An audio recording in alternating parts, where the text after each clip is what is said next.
Hey, what's going on, everybody? Christian Ballard, Ballard Sports Media. Happy Sunday night to everyone as we get rolling here at Ballard Sports Media call-in show. I'm not sure if we're going to have people show up tonight. If we do, great. If not, then that's okay too. What got me off guard and I'm kind of upset about, I thought I had it scheduled for 9 o'clock Central. But I guess I had it set to 8 Central, 9 Eastern, because it had already said that it was showtime. Because, when you use StreamYard and you go into your studio, right? It has a countdown for when you need to go live. And it had already hit zeros. And I'm like, what the hell? I'm like, what? How is that possible? I had scheduled it for 8, and I'm ready. I'm here. So give me 1 second though. Got some notes tonight, and we could talk a little bit about the College World Series. We could talk baseball, but I really took some notes on softball. I think, honestly, you know, the Women's College World Series interests me and piques my interest a little bit more than the men's, and I don't know what it is. I just love softball. I really do. I think it's an interesting sport. I think it's a little bit more competitive than college baseball is. If I want to watch baseball, I'm not saying I won't watch college, but I think I'm going to stick to the MLB. Um, and so, with that being said, today, being Sunday, Alabama drops their first game of their series against Middle Tennessee State. MTSU, they lost 4-1. Which did it ultimately save MTSU? I think that's a good possibility. Um, you know, let me go here. The only reason I went live too is because it'll shut you off on Facebook if you're not quick enough.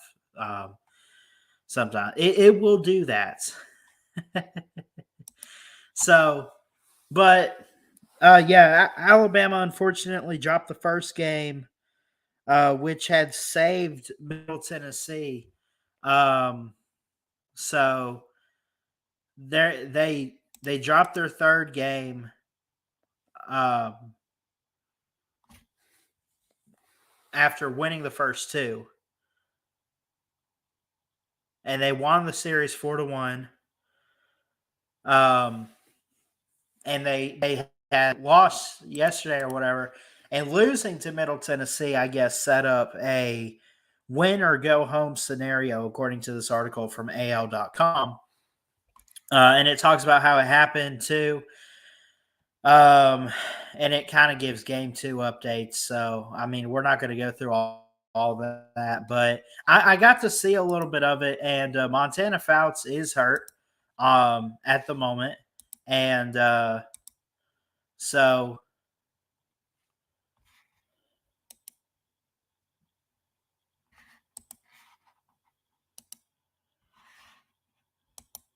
sorry, I got distracted there by a comment. So, but thank you, Jerry, for that comment there.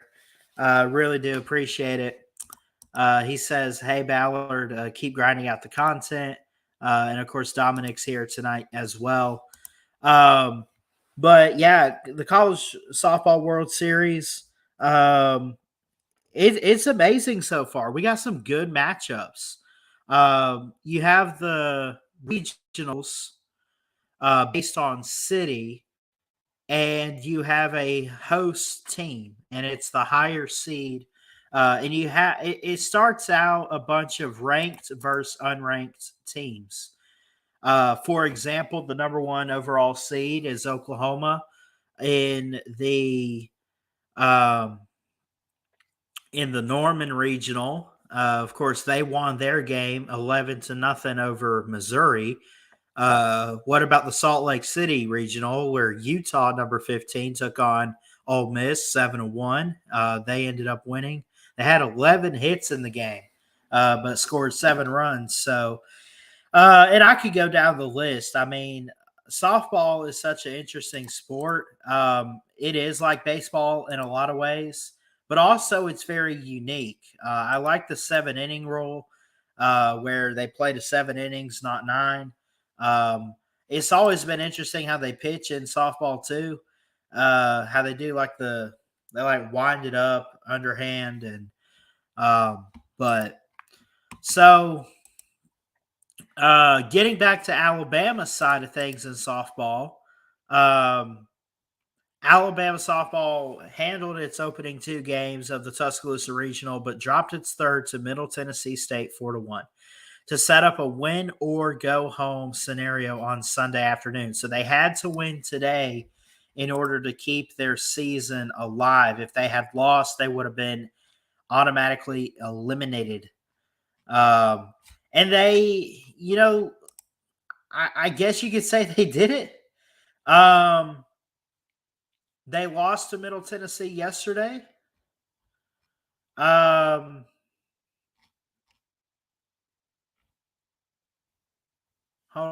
on.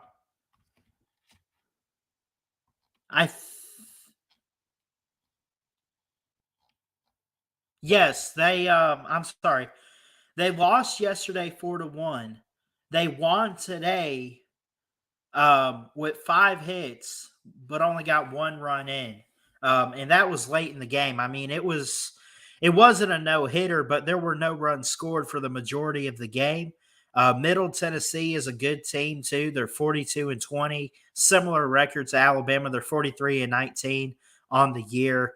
Other teams around the league that won: San Diego State won in the LA Regional over Liberty 6-3. Tennessee in the Knoxville Regional 7-3 over Indiana.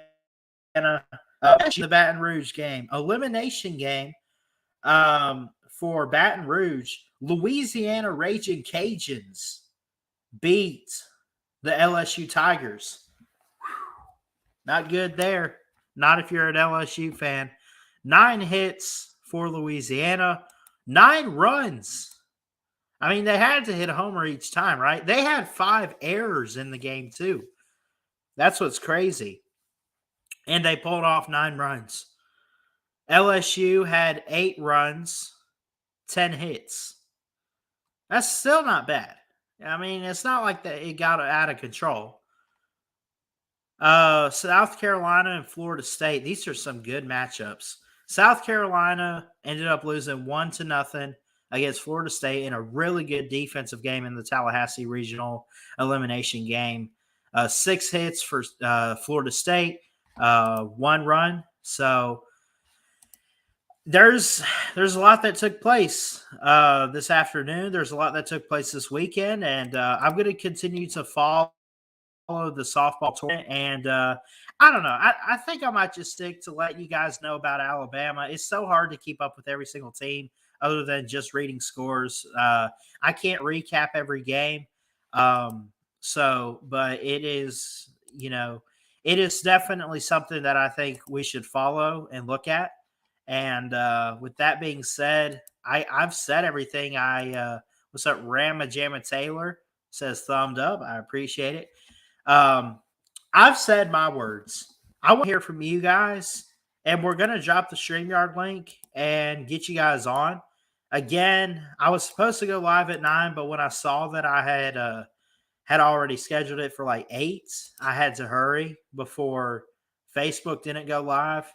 Because it's so weird how Facebook is about it's like they give you 20 minutes after your scheduled time, or like 10 minutes or something, and then they cut you off.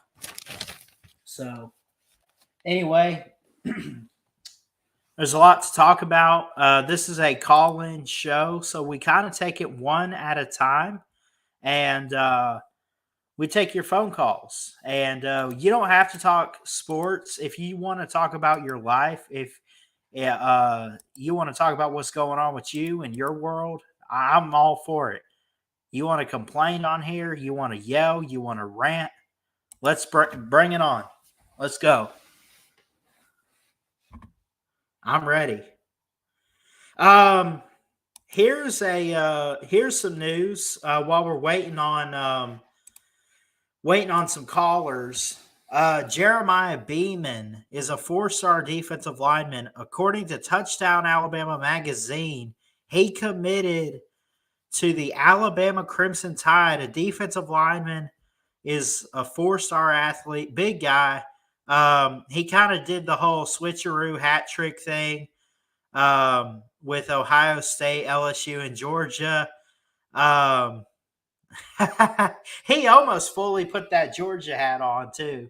Kind of watching back his actual commitment. So, but yeah, it's it's cool, man. Alabama's really coming up in recruiting, which shouldn't really come as a surprise to anybody. I think Alabama has always recruited great, as we know, obviously. I see you back there, Waylon. We'll get you in a second. I mean, Alabama, despite Georgia's success, despite that, has continued on the recruiting trail. Why is that? I'm so shocked. I can't believe it. It's because it's Nick Saban. What's going on, Waylon? What's happening, Chris? You good tonight on Sunday night? Everything good? Everything's good, man. Just been praying for this community, though. I don't know how many people you know over here, but we have a friend named BVD, Big Vol Daddy, who had surgery this week, and he's needed a lot of prayers, and we've been praying for him and just hoping. And I think the last update we heard was actually a little bit positive. So it seems like God's answering some prayers a little bit. Yeah, I saw him on YouTube before. Yeah, this guy, we need to, send all the prayers we can, to him and his family. He does a good job on YouTube, man. We might not be the fan of his team, but I mean, he's a good job on those videos. He's got a good heart too. I mean, he's just I've never met him in person, but I mean, we've talked like in back rooms and stuff off stream and stuff like that. He's just got a good heart.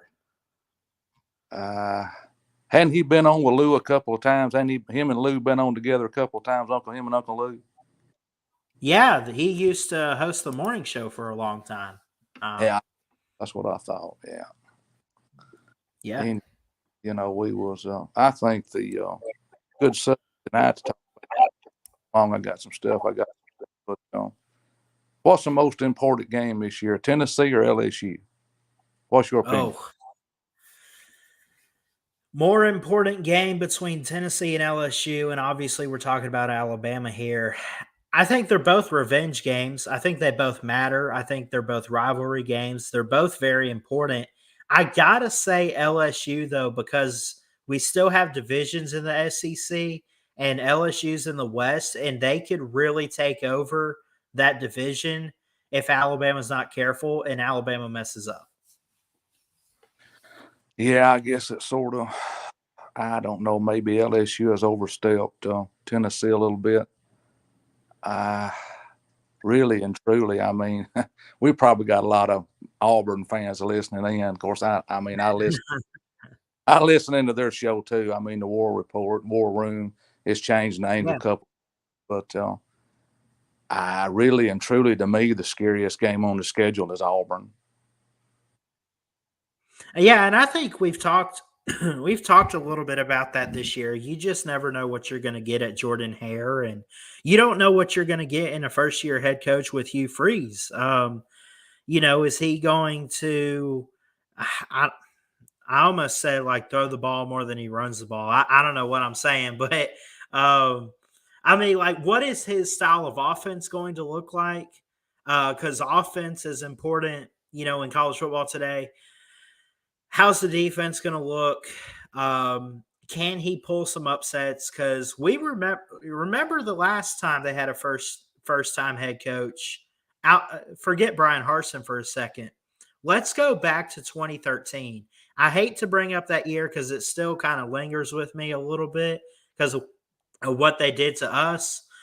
But they made a national championship with Gus Malzahn, who didn't have too much experience coaching, I don't think, at least for terms of the SEC. I mean, he was just the offensive coordinator for a while under Gene Chizik, and he comes in as a first-year head coach, takes them to a national title, and he sticks around for a while. I think Hugh Freeze is going to stick around at Auburn for a while, and I think he's also going to do big things.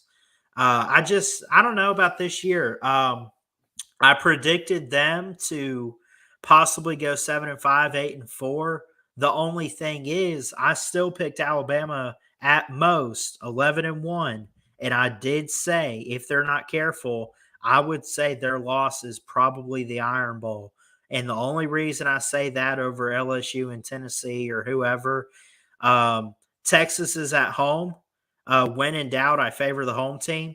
But then LSU's a revenge game. Tennessee's a revenge game. And you got to believe Alabama's going to be better than a team like Ole Miss, right? Go back to Ole Miss when he beat Nick twice. You got to look.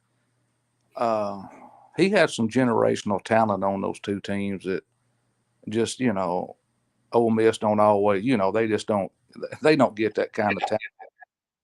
Every year like Alabama does.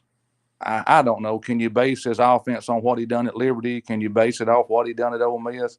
I don't think so. I don't know what he's going to come at. Well, really and truly, like I said, he had some talent on those two teams that Ole Miss really don't get, and he just fired the ball down the field and scored like Alabama did. I don't. Yeah. Maybe he was the first one to figure out if you're going to beat Alabama, you got to score with them every time they score. I mean, I don't know. I mean, we'll see what he's got at Auburn. If you said everyone wants to be the beast, but not everyone wants to do the beast do. You have to be them to beat them, and that's what Ole Miss did with 2014 and 2015. That's what Auburn's done. That's what Georgia did in the national title game last year, or a couple years ago, whatever. I mean, they played Alabama, yes, but they played like Alabama or took it a step further and hit them in the mouth, and they were able to win the game. Yeah, that's exactly what happened. It couldn't be put any better than the way you put it. They hit them right in the mouth, and Alabama's not used to that. They've always just about ran over whoever they wanted to, especially under Nick. But I talked a little bit about it on TDA Friday evening. That's what the topic was there Friday evening, Tennessee or LSU. I mean, I'm not anything away from Tennessee. Tennessee beat Alabama. They beat them. I mean, they beat them on the last-minute field goal, which Alabama could have beat them, which I think if it had been a different kicker, I'm not knocking the young man. I never could kick the ball when I played. I played a lot of positions. That's just something I never could. I had a buddy that could, but I never could kick the damn thing. Excuse my English. I don't understand how they do it, but I do believe if we'd have had Lee Tiffin or Van Tiffin or some of those guys kicking that ball, I believe Alabama would have beat Tennessee. I think Riker choked a little bit. Yeah. Which he rarely does, though. That's the thing is Will Riker, I mean, he was perfect. I'm talking didn't miss a beat in 2020. And he was almost like that in 2021. And then last year, he had a case, when in baseball they call it the yips. It's like he had the yips for kicking. I don't know what they call it, but he had a case of the yips, and it kind of got away from him there. I don't know what went wrong, but I mean, you're not going to make it every time, but Yeah. To your point about like Will Reichard and our kicking game, and um, I mean, I don't know. if we make, I guarantee you this: if Will Riker doesn't miss that field goal against Tennessee late in the game, Tennessee could go down. We're still. I know they broke the tie, but they would have had possession and been down. They either lose the game or they tie it up and we go to overtime, and who knows what happens. Yeah, I mean, I don't know. Like I said, I'm not worried. I'm not worried about it. But I mean, Alabama's kicking game, sort of, in the last 5 or 6 years. I mean, we've missed. Alabama's had a pretty terrible kicking game, except for Jake. Scott. It was the punter. I mean, Yeah. we've missed some field goals. Well, we missed a chip shot field goal to beat Georgia. I mean, they wouldn't have had to play Georgia on the way they done. All they had to do is make, what was it, 34-yard field goal, I think, 34-yard field goal. Yeah. Missed it. And he was dead in the center of the field.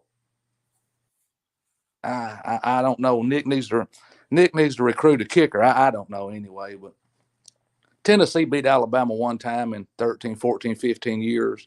They beat them again this year at home. Yeah, you probably got some problems. I don't know. I let them have it. I wasn't too upset over the Tennessee loss. I even came on here and laughed, not at Alabama, but I'm just like, holy cow, it finally happened. I literally said those words. I'm like, it finally happened. Tennessee beat Alabama. I mean, let them celebrate. Let them have their victory cigars and everything like that. I mean, they earned it. I mean, we've been kicking their tail for a decade and a half, and I mean, at some point, streaks are meant to be broken in college football.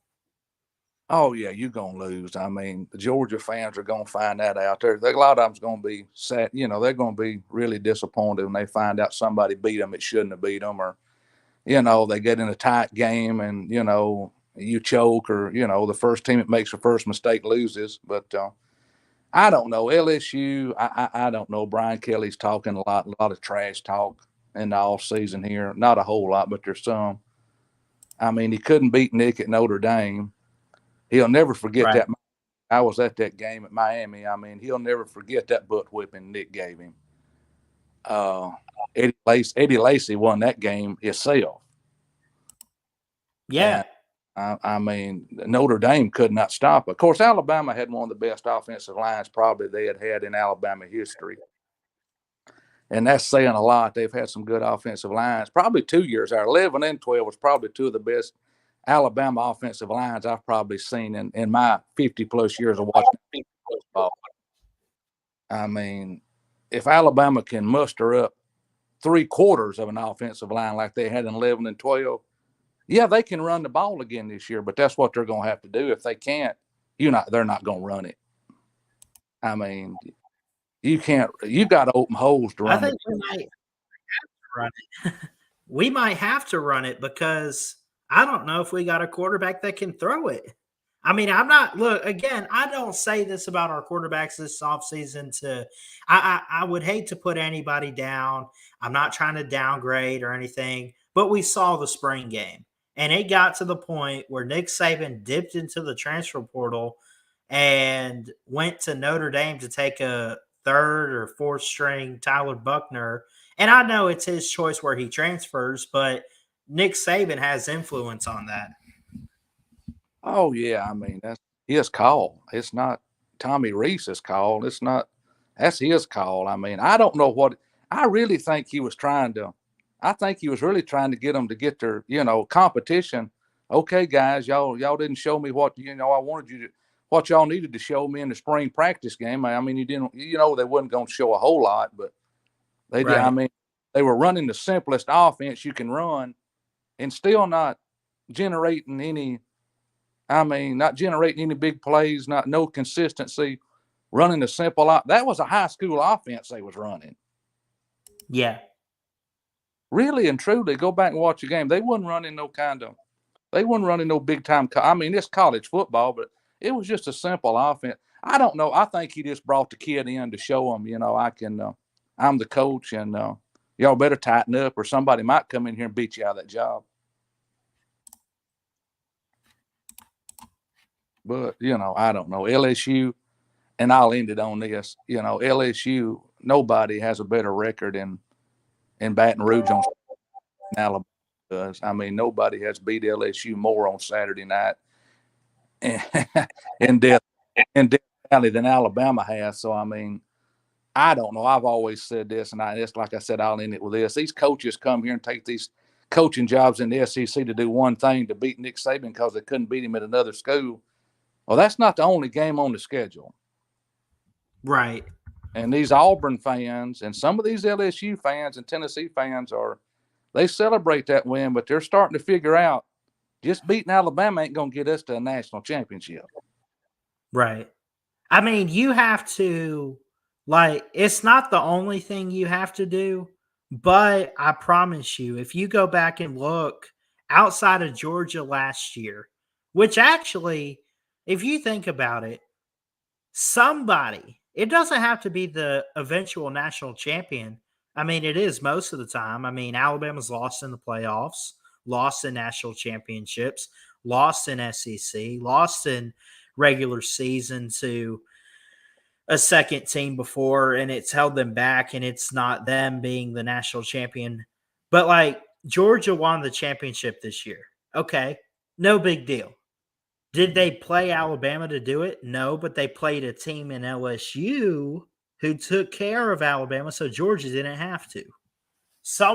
You have to take out Nick Saban if you want to get to his position, being at the top of college football. Yeah, Georgia, I mean, Alabama just diddled that around, let LSU beat them on it. Obviously, Brian Kelly had been watching film on Alabama's defense quite a lot.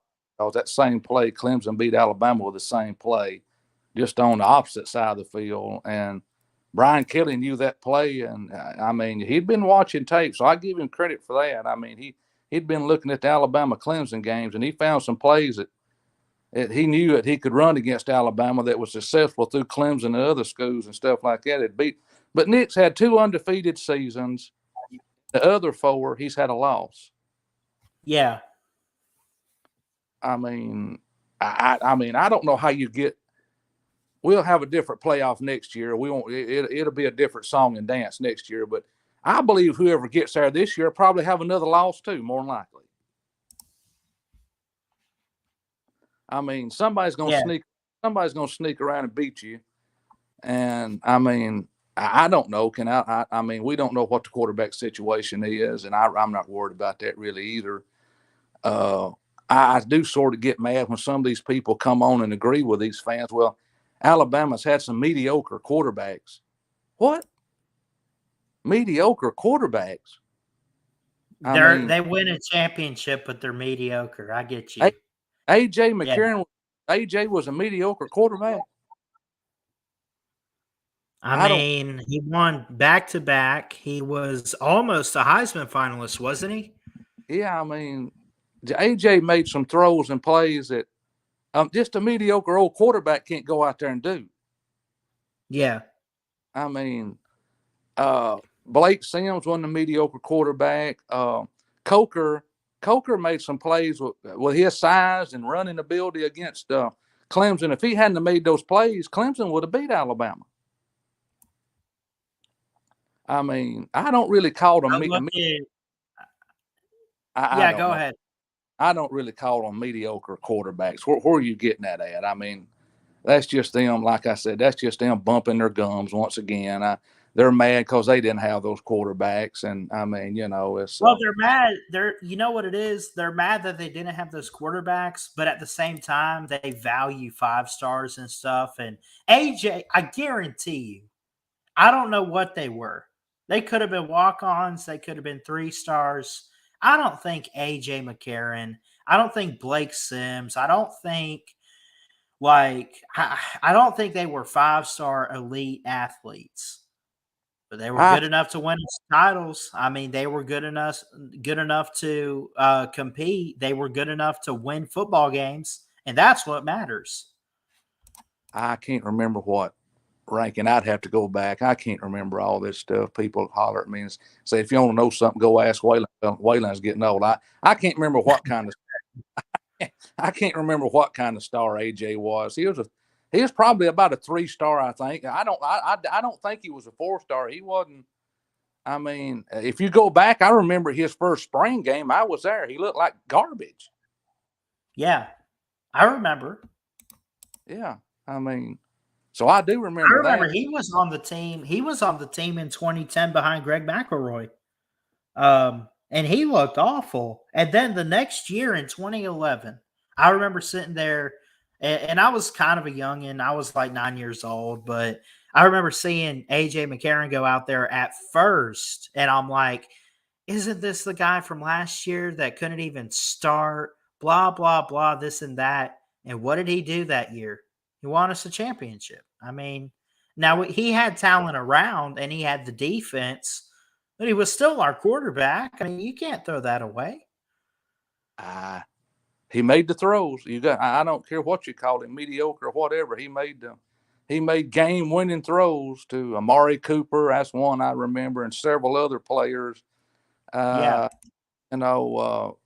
I mean, it's just those guys had to catch the ball, of course, but he got the ball there and within a few inches of here and there to where they had to. If they'd have dropped those balls, it would have been on them because he pretty much put the ball where it had to be put. And mediocre quarterbacks don't do that. Yeah. I mean, Mac Jones is a perfect example too, by the way. Yeah, exactly. I mean, but anyway, we'll see. I don't know. I think I'm gonna take a break for a few months, and you got to have a break. I mean, I love to talk Alabama football, but I don't know. It's summertime. I think I'll probably show up about the first week in September, maybe, and I'm sort of burnt out, Chris. Really, I'm burnt out on it. You can just talk so much. We don't know what these cats. You got a lot of first-time quarterbackers in the SEC this year. I mean, we don't know what they're going to do. So I mean, Alabama. Everybody's predicting Georgia to get beat by Tennessee and South Carolina. Well, maybe they do, but if I'm just going to state it now, I doubt it. Yeah. I doubt it. I mean, I don't know. Anyway, I think Georgia will be. I think Alabama, Georgia, and Clemson will wind up there. I believe it. I may be wrong. I'm gonna go out on a limb and put Clemson in there this year, and I hadn't done it the last couple of years. I don't know. It's just a feeling. I may be wrong. If I am, I'm not gonna lose any sleep over it. But I think Alabama, Clemson, and Georgia will be back in your top 4 again. I got you. I'm with you right there too. I agree. I mean, I don't know who will be number 4. It'll either be Michigan. I'll say this, and I'll get off here and let you get at it. The other team will either be Michigan, USC. Let me see. I'm gonna go out on a limb. It's between Penn State and Ohio State, and I got a feeling Penn State's got a little more talent than what people think they do. But do they make it? If you watch them, they choke in the big games. So I don't know if they. I believe it'll either be Michigan, Ohio State, or USC will be that other team, one of those 3. All right. I believe USC's got the most experienced quarterback in the country, in my opinion. Yeah, you're referencing Caleb Williams there. He is the most experienced quarterback, and he's the best returning, at least what we would make it out to be, considering he won the Heisman. I think I'll give you my early 4 right now. I'm gonna say I don't think it's our year. I really don't. I think we take some steps back. Maybe we win 10 games still. Wouldn't surprise me. I don't think it's Alabama. I'm gonna give you Georgia from the SEC. I'm gonna give you USC from the Pac-12. Even if they are overhyped or whatever, I like them this year. Really high on them. I think it's between Penn State and Michigan, so you get the Big Ten in there, and then I don't know. I like Clemson to get back in there. I like Clemson. I kind of like Texas too from the Big 12, but I still, as much as I love Texas to win the Big 12 this year, I'm not buying that they're a playoff team. But They're not. I mean, like I said, I was going to end it with this. We talked about this Friday evening too. I hit it briefly on Steven's show. You was probably listening. Yeah. Jimbo hasn't had 11-win season since he's been at Texas A&M. Mm-hmm. And the last 11-win season at Texas A&M was under Johnny Manziel and Kevin Sumlin. Yeah. Now, if you think he's on the hot seat this year, I don't care what they say. And like I don't know any of those guys in there, but I knew a lot of the guys that was on the board of trustees to Alabama, and those guys will cut him a check so quick at Texas A&M. They'll show the door hit him so quick in the butt he won't remember it. Yeah. And Sark if Sark don't win the division and he don't win 10+ games, now if he loses to Alabama, it won't look so bad because it's not a conference game. And Alabama, you're playing Alabama at Bryant-Denny Stadium, and the first home game, the crowd sort of gets mediocre on during the season, on down in the season. I'll be back in the Ivory Club. I done my purchase back in the Ivory Club again this year, so I'll be back for every home game, if good Lord's willing. But the first game at Bryant, those people are going to shake. They're going to shake you out of the seat, man. At the opener? Yeah. Texas, when you play Texas under the lights at Bryant-Denny, and they got all day to get sauced up, and when they hear Coach Bryant's name come across them jumbotrons, yeah, I'll tell you one thing: you go down there and you'll find out what you'll get. You won't be able to talk to the guy standing next to you.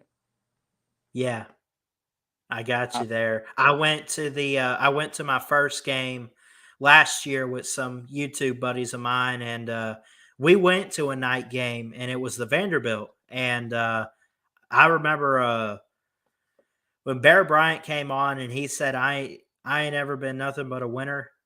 I mean, that crowd erupted, man. They were hyped, they were excited, and it was pretty loud. I mean, I'm sure there's louder environments in college football, but for my first time, at least, it was something else, man. It was special, really special. Coach Bryant, yeah, I ain't never been nothing but a winner. I mean, there's so many of them. It's gone.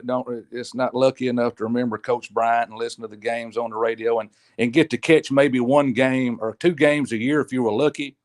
We had three TV channels, and I mean that's all we had back then. And I mean when you sit down to watch an Alabama game, it was unreal. But I wanted to end it with Texas. Like I said, if Sark don't win the conference there and he don't get a 10+ win and the 10+ wins, I think he's on the hot seat too.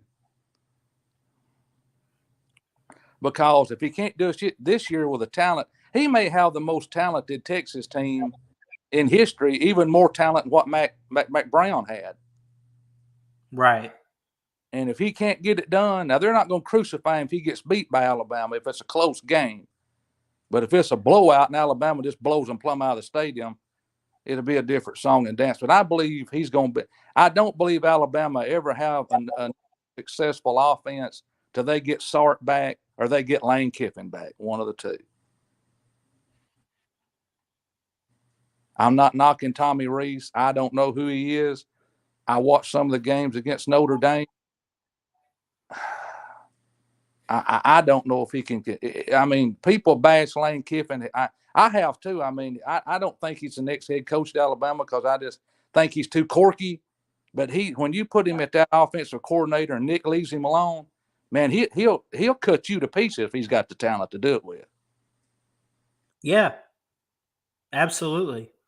And Sark done the same thing.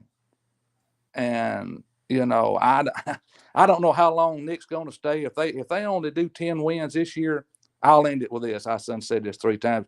You want to talk about a disgruntled Alabama fan base this year with the record they had? If they only win 10 games this year and don't make it to the playoffs, they'll be calling for his job. Yeah, absolutely. I mean, and it's so hard to say that about Nick Saban, but at some point, doesn't there have to be a line drawn for at what point you say there's still a dynasty? Absolutely, yeah. Coach Moore's not there anymore. I don't know what kind of shape. I know Coach Battle's still alive. I think he lives in Atlanta, Georgia. I don't know. Paul Bear Bryant Jr. is still alive, Coach Bryant's son. I don't know who the influence would be. You know, I talked about the coaching situation before, and I had people at horse. That's what they were talking about. I mean, I had an inside guy there that told me exactly what the conversation was, and over at Coach Saban. So that discussion has been on the table. Yeah. And whoever they get, I mean, they're going to go after a championship coach, because that's what Coach Moore done. He went after Nick Saban because of what he done at LSU. I've heard people say that Nick Saban's going to have a say in who's going to be his predecessor. Is that the right word? I think for who comes next, I think people have said he'll get a say. Oh, yeah, Coach Bryant did. I mean, really, Coach Bryant wanted Ray Perkins to replace him, and that's who came in. Coach Perkins came in. I don't know, what the vote was back then, but against the Board of Trustees. But I'll throw you out a trivia question. What's the Alabama coach, the only Alabama coach beat Nick Saban? You remember who it was? The only Alabama coach to beat Nick Saban, I mean, I guess you got to go back to early 2000s, because he was at LSU, right? So Who do we have? Was it Perkins back then? Dennis Franchione. Oh, Dennis Franchione. Okay. Yeah. Everybody didn't like Coach Fran, but Coach Fran saw the writing on the wall. He saw the NCAA coming in and doing what they done to Alabama, and there wouldn't anybody take that program. Poor old Mike Shula came down there and took that program when it was at the rock bottom.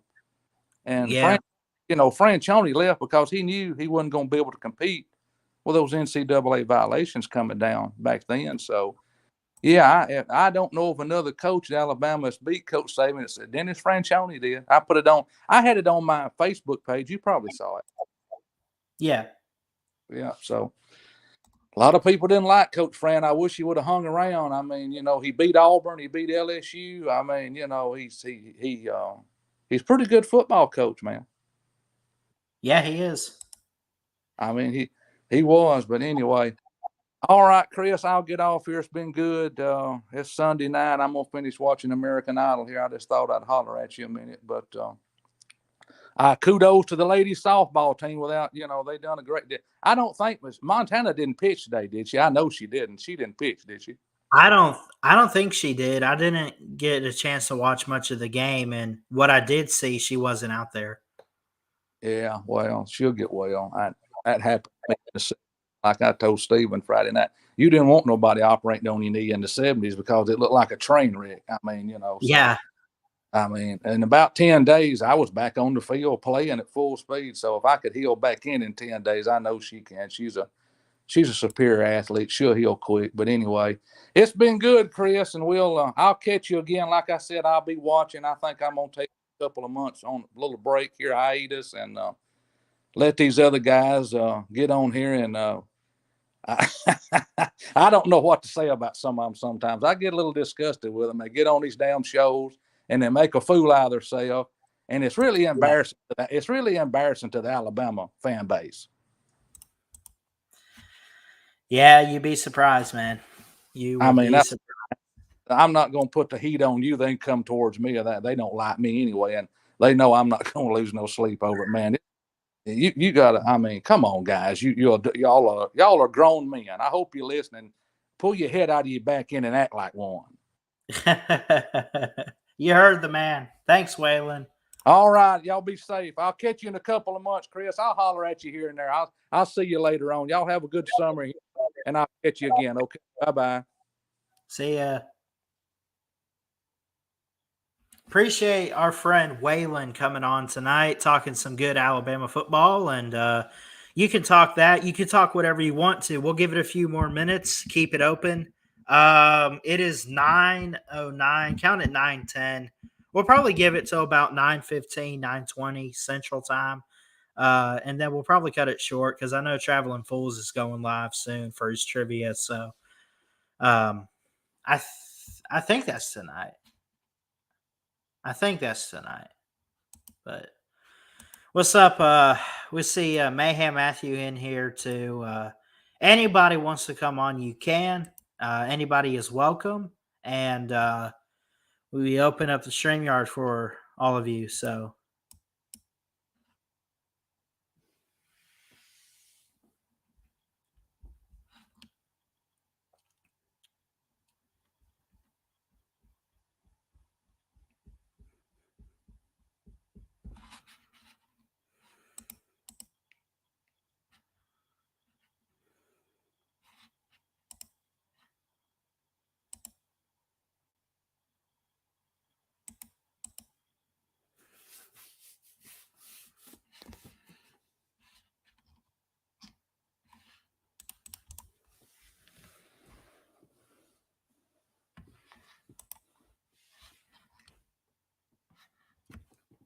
again, you can call in through StreamYard.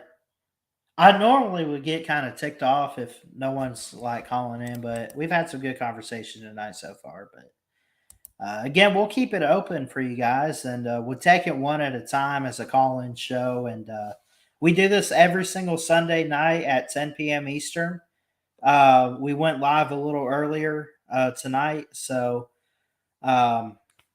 did that just for you guys. I was really excited to get on tonight. After a pretty, I don't know, this weekend it was good. This week was long. And it feels like I haven't really have it streamed in a couple days. It feels like it, but I know I went live to talk about BVD yesterday or Friday night, and again, our prayers go out to him. I've heard some stuff, and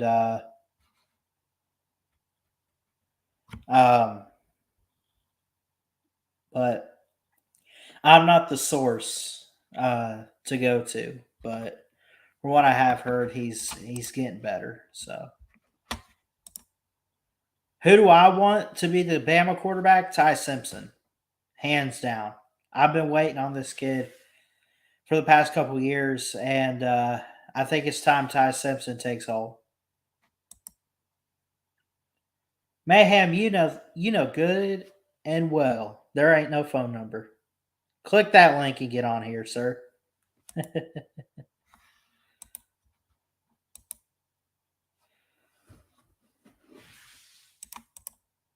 Oh man.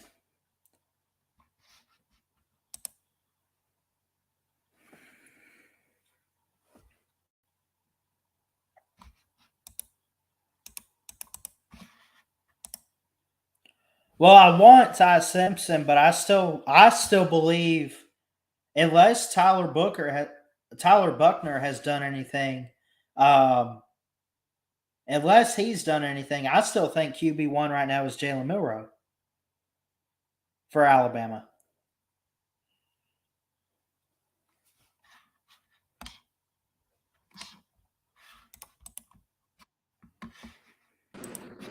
Hey, what's up?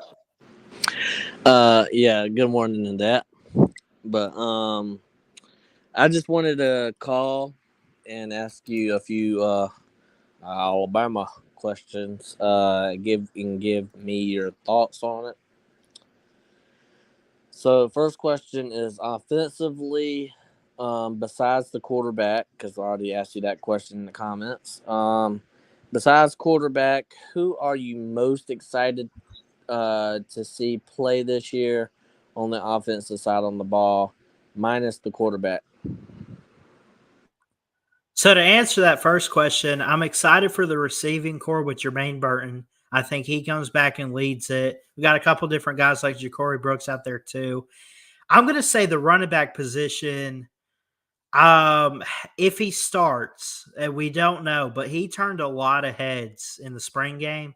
Freshman running back Justice Haynes, number 22. All right, good deal. You stole our running back from us. His dad played for Georgia and stuff like that. So congratulations on a Georgia running back there. But Yeah. second question, but same question, but defensive side. Okay. I guess like which position do you want to start at? Who are you most? Who or I mean, you don't have to start at a position, but just a player or two that you're most excited on seeing. Maybe let's talk about. All right, Will Anderson is gone, right? So who steps up in that role? You got a couple different guys. You got Chris Braswell, Kendrick Blackshear, but the go-to guy I think is going to be number 15, Dallas Turner. He got a lot of good playing time last year as a sophomore, and then he even got some good playing time as a freshman. He's due to start and be the leader for the defense. Now, a lot of people don't talk about this, and I guess because a lot of elite teams really don't talk about this. Um, Georgia just signed in the class of 2024 the number one overall punter, right? Special teams, right? Yeah, What are you looking forward? Isn't Will Reichert coming back for another year? he is. So, are you excited about that? Talk about your special teams. What are you excited about? If you're excited at all about special teams, yeah, just talk about that for a second. I guess who's gonna what are you excited about for I that? mean, you can only be excited so much about special teams. I mean, there's really it's kicking and punting. I think, I mean, James Burnip is a really good punter. He's 6'6", 220, and he's actually from Australia and an Australian punter. So he can punt yards downfield. And as far as the kicking game, I think it's Will Reichard's job to lose. He comes back for his fifth year, and he had a perfect season a couple years ago, and he's hit from 50 plus before. So I think we're pretty good in the kicking game as long as he can stay healthy. Um, Trying to think of. All right, I got a question here. Yeah. You talk, Bama fans, and especially you, following your channel and stuff. You absolutely did not like the offense coordinator, right? Right. Um, a lot of people blame the offense coordinator for a lot of the offensive troubles, but you bring in a new offensive coordinator, and you also bring in a new defensive coordinator, right? Some people say that the defensive coordinator Kevin Steele, if I'm not Yep. mistaken. Some people said he was horrible at the last couple places that he was at. Last place being Miami. But honestly, I think Miami had an offensive issue, which kept the defense on the field a lot because they did a lot of 3-and-outs, and it kept the defense out on the field a lot. And that's not really Kevin Steele's fault. That's just my opinion. But I want to get your opinion on the offense coordinator, defense coordinator. What are you expecting out of this year? Are you expecting like a major turnaround? Are you expecting, what are you expecting? I'm expecting a huge step up on both sides because I think that, and I see TriStar back there. I'll get him on after Mayhem. But I would say this that um, for the offense, Tommy Rees has me concerned, but at the same time, we had a lot of issues with Bill O'Brien. So, um, I mean, we've had our issues there. It's got to be an improvement. I think the question is, can we figure out the quarterback situation? I think that's our biggest concern on offense. And I would say on defense, Kevin Steele has had the experience at Miami and Auburn. So, and he likes to load up on the linebackers and hit hard hitting nose tackles.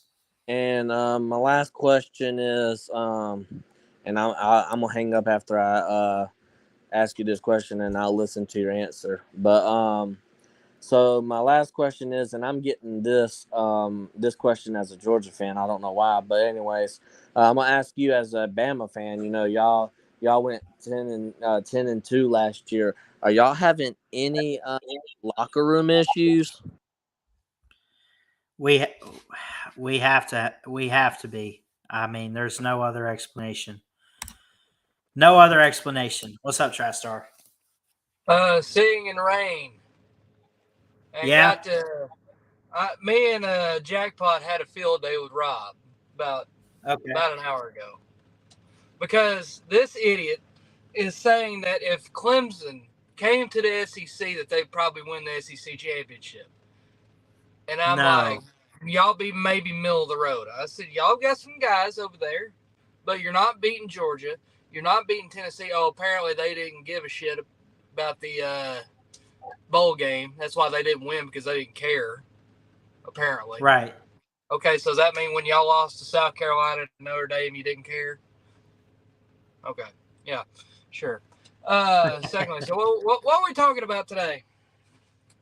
Anything you want, man. Whatever's on your mind. It doesn't even have to be sports. Anyways, all y'all keep praying for BVD.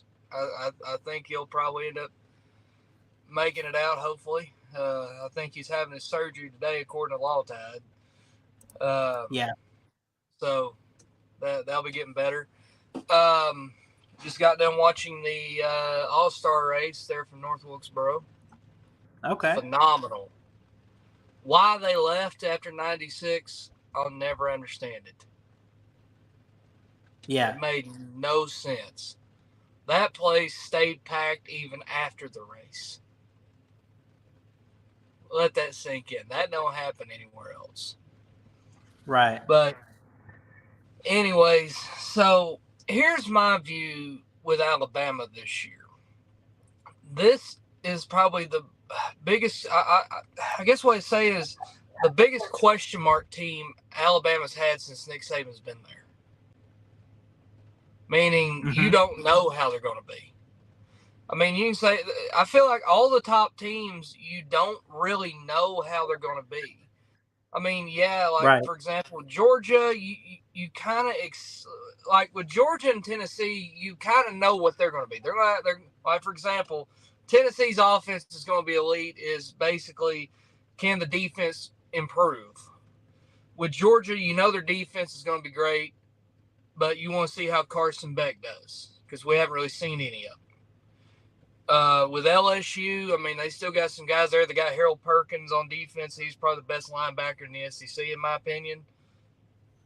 But still, they're even kind of a question mark if you really think about it. Yeah. Because they brought in a ton of transfers. They brought a lot in. And again, one team I feel like it's going to be interesting to watch this year, and I'm actually kind of high on them, is Auburn. I feel like, I said Auburn. Okay. Yes. Here's why. They've got the right coach, in my opinion. They got Hugh Freeze. He's a proven SEC coach. He did it at Ole Miss. And look what he did with Liberty last year. He took Liberty with a third-string quarterback to Arkansas and beat them in Fayetteville. So there's no reason to think he can't, with the talent that they do have there, he can't get it turned around pretty quickly. He's been attacking that transfer portal. Yeah. And I expect them to be undefeated going into Georgia. And people were giving me all immortal hell about my SEC prediction where I had Auburn going 10-2. I said, well, think about it. Outside of Alabama and Georgia and LSU, who do you see beating them? We're going to say Texas A&M? No. I'm sorry. I'm not sold on A&M. People are now trying to hype them up again like they did last year. I'm not getting fooled. People say, well, they brought in Bobby Petrino. Look what he's done. Do you really think that Jimbo, being stubborn as a mule like he is, do you really think he's giving up the play calling? No. Nope. He literally brought him in my opinion, to shut the fans up because he has Texas A&M by the balls. Yeah. Because he got that big. It's just like Mel Tucker at Michigan State. If he'd had that giant buyout, Mel Tucker's ass would have been gone a long time ago. Especially after what happened last year, just the giant collapse like they had and all the locker room problems, they would have got rid of him. But because he's got such a huge contract, they can't eat it. They just have to basically put up with it until that buyout gets low enough. And Yeah, I feel like that's what's going on with Texas A&M right now. They got some talent on that roster. Like this whole idea that they're just like at Georgia or Alabama levels of talent is, to me, it's kind of asinine because they have one good recruiting class. Outside of that 2022 class where it was like what they said, the greatest recruiting class ever, did they even have a top 10 class outside of that? No. Yeah, that was so it, I think. This whole idea of Texas A&M just being uberly talented. Yeah. Where is this idea coming from? Because haven't they had a lot of transfers out too? Anyway. Yes, they've had tons of transfers out. I think half that number one class is already transferred. Ballard, can you pull up the recruiting rankings of the last, say, 4 years? Like going back to, let's just say 2019. Because that would be kind of where we're getting at now. 2018, because of COVID year. Which I think that was Jimbo's first season, was 2018. Yeah. Pull up their recruiting rankings. Yeah. I don't want to keep VicTube waiting. We're gonna add him onto this too. What's up, Vic? Let this be a double call, right? Anyway, Right. Yeah. So weren't you supposed to add me to that text group? Yeah. Why didn't you have Vic? I thought I did. Okay. People kept yelling at Vic, me. send a text. Hey, Vic, if you're in there, just send a text message just saying Vic. That's all you gotta say. I don't know if I'm in there. I thought it would show like 17 or 18 people. I don't see you in there. Yeah, I thought that people had been texting stuff. So, but I didn't get anything. So. Okay. Well then, Ballard, you're gonna have to add him. I know that during a BA show that they were, getting a lot of texts in there, but that there were a lot of messages, but I didn't keep. Yeah, they were saying quit adding people, so I quit. They don't want me to add anybody else, or they'll kick me out. Yeah, well, the only things I've been saying has been just about BVD and updating the people on him. Well, exactly. Well, I want to see the updates on BVD. Yeah. Because D4 has been the one texting me. So. Well, exactly. Yeah, that's who's texting me. D4 went up there. YouTube. Maybe we should add D4 to the group. Yeah. So here you go. You were asking about Texas A&M and like the past couple years in recruiting. Their recruiting class is, I think, 2018, which I think was Jimbo's first year. Yeah. Well, 2019 recruiting cycle, they were number 4. Okay, so number 4. Number 6 in 2020. Okay. 2021. Pulling it up. They were number 8. Okay, and then of course 22 is number 1, and then last year, I think this cycle they finished like 20 something. Their recruiting went way down. They went to 15 actually. Oh, they went to 15. Okay, but still, they went. Yeah, They went down way from down. where they. Yeah. So, And I mean, yeah, currently for 24, they're at 27. ooh, Tennessee's about 7th, I think. Tennessee is. 10th, yeah. Which Yes, buddy. I think Tennessee can finish with a top 5 class, and I think they'll definitely have a top 5 class for 25. Right now, it's looking like Georgia's probably going to have the number 1 class this year. Oh, yeah. Because they just got Rayola, and they're probably going to get a few more 5 stars. I know Tennessee's in line to get a few 3 or 4 5 stars. I know that. You sure are.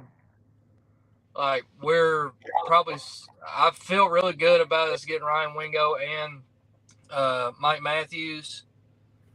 Even though right now the bet money is on Ryan Wingo going to Georgia because of Rayola. Okay, I thought we were gonna get. I guess what Mayhem said, that we were gonna get Wegman now that we got Rayola. So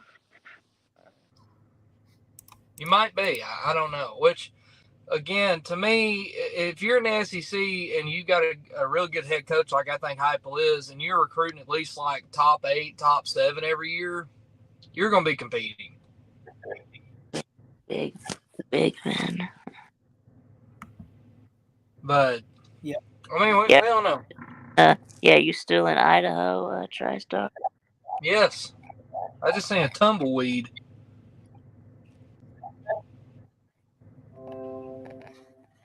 I'm telling you. Yeah, it looks like it's still daytime outside. Well, I mean, the sun's going down, but it's cloudy. Yeah, okay. But I'm telling you, I'm so ready for college football season. So I got to ask you a question, Vic. Vic, I got to ask you a question there, Georgia man. Are you going to go up to Neyland Stadium to watch Tennessee play Georgia? No, I don't think so. But dude, I'm telling you, if Tennessee's undefeated or got 1 loss going into that game, God, that environment's going to be stupid. Yeah. I think because I expect Tennessee to at least be undefeated going into the Alabama game. Because looking at who we're playing, the only team I can really see us losing to be honest with you, is maybe Texas A&M. Mm-hmm. South Carolina, I think they're going to be pretty good this year, but they lost almost all their receivers. It's going to be a brand new. It's basically outside of Spencer Rattler. It's going to be a whole new team. So I got to see it with South Carolina. I think North Carolina beats them. But Florida, I don't get this whole deal with, Florida's going to somehow figure it out and stuff. No, I think Florida's going to be just horribly bad. Don't read Halo Master's comment. But I don't see comments. Right. I was talking to Ballard, but yeah. I'm not highlighting it, but I see it. Oh, boy.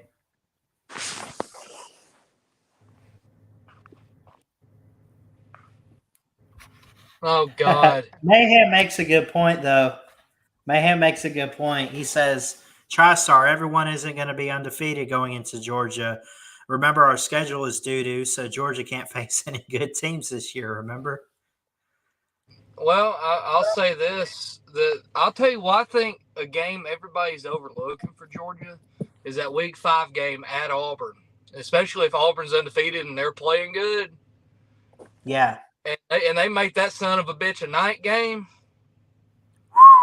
Even if it's an afternoon game, dude. Right. I mean, Auburn. I'm sure both of you, being Georgia and Bama men, and both of y'all hating Auburn with a deep guttural passion.